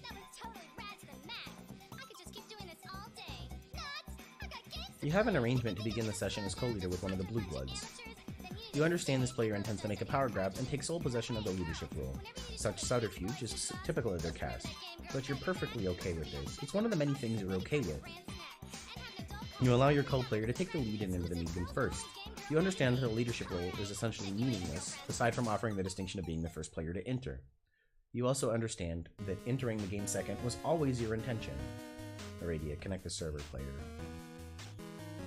You have a server player connect to you, someone you personally selected for the role. The devices required for entry are all deployed.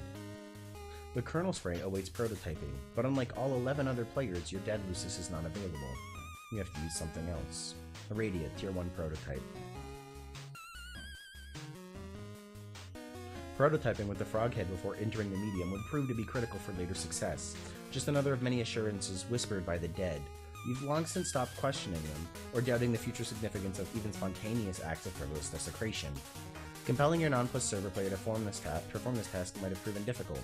Luckily, your telekinesis, an ability greatly magnified through your calling, would be sufficient to move the massive object, whereas the game cursor would not. Your server player simply watched in mystification. She really just had no idea what the hell was going on. You enter the medium, taking your place in the land of quartz and melody as the Maid of Time. Meanwhile, your client player has been exploring another world. The Blue Blood has a present for you. The present cannot be duplicated via alchemy at this stage of the game.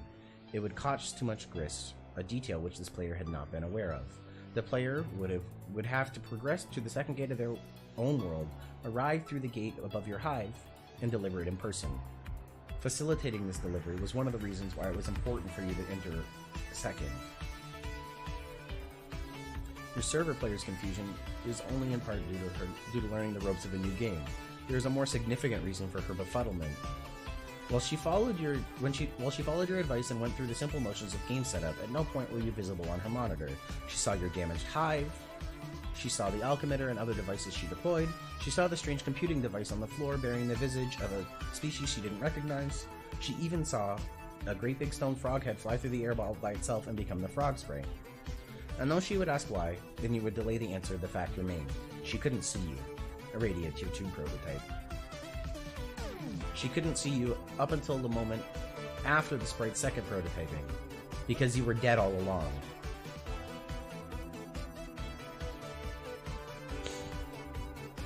We are now all completely blown away by this stunning revelation. Wow, dead, really? Like a ghost? Huh. Nipeta, interrogate Frog Girl. Aradia, I can see you. That is you, right? Yes. Why are you the floating frog all of a sudden? I'm dead.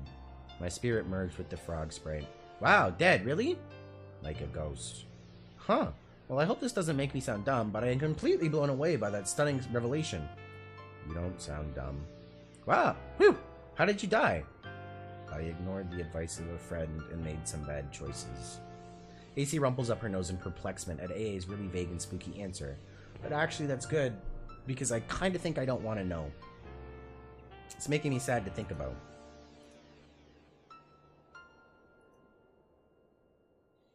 Okay, Nipeta, can you please keep this a secret? Yes, I promise I won't tell anyone about it. And by promise, I mean promise, just so you know I'm serious. Thank you.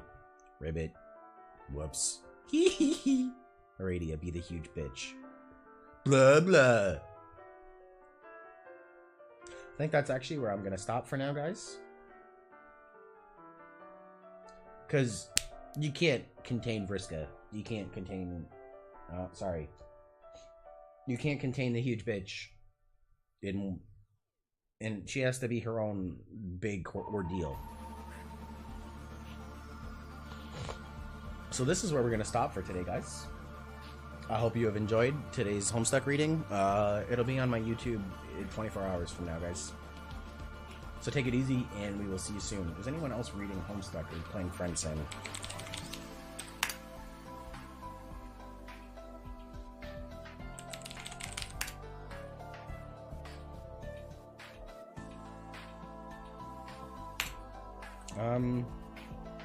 What high stop? Nope. Okay,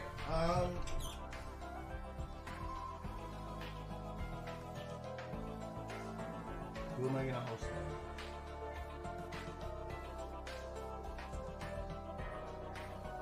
I guess I'll toss you guys over to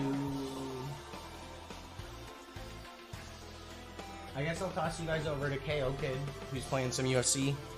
I really appreciate y'all hanging out. I hope you enjoyed it, and I'll see you soon. Okay? Take it easy, guys.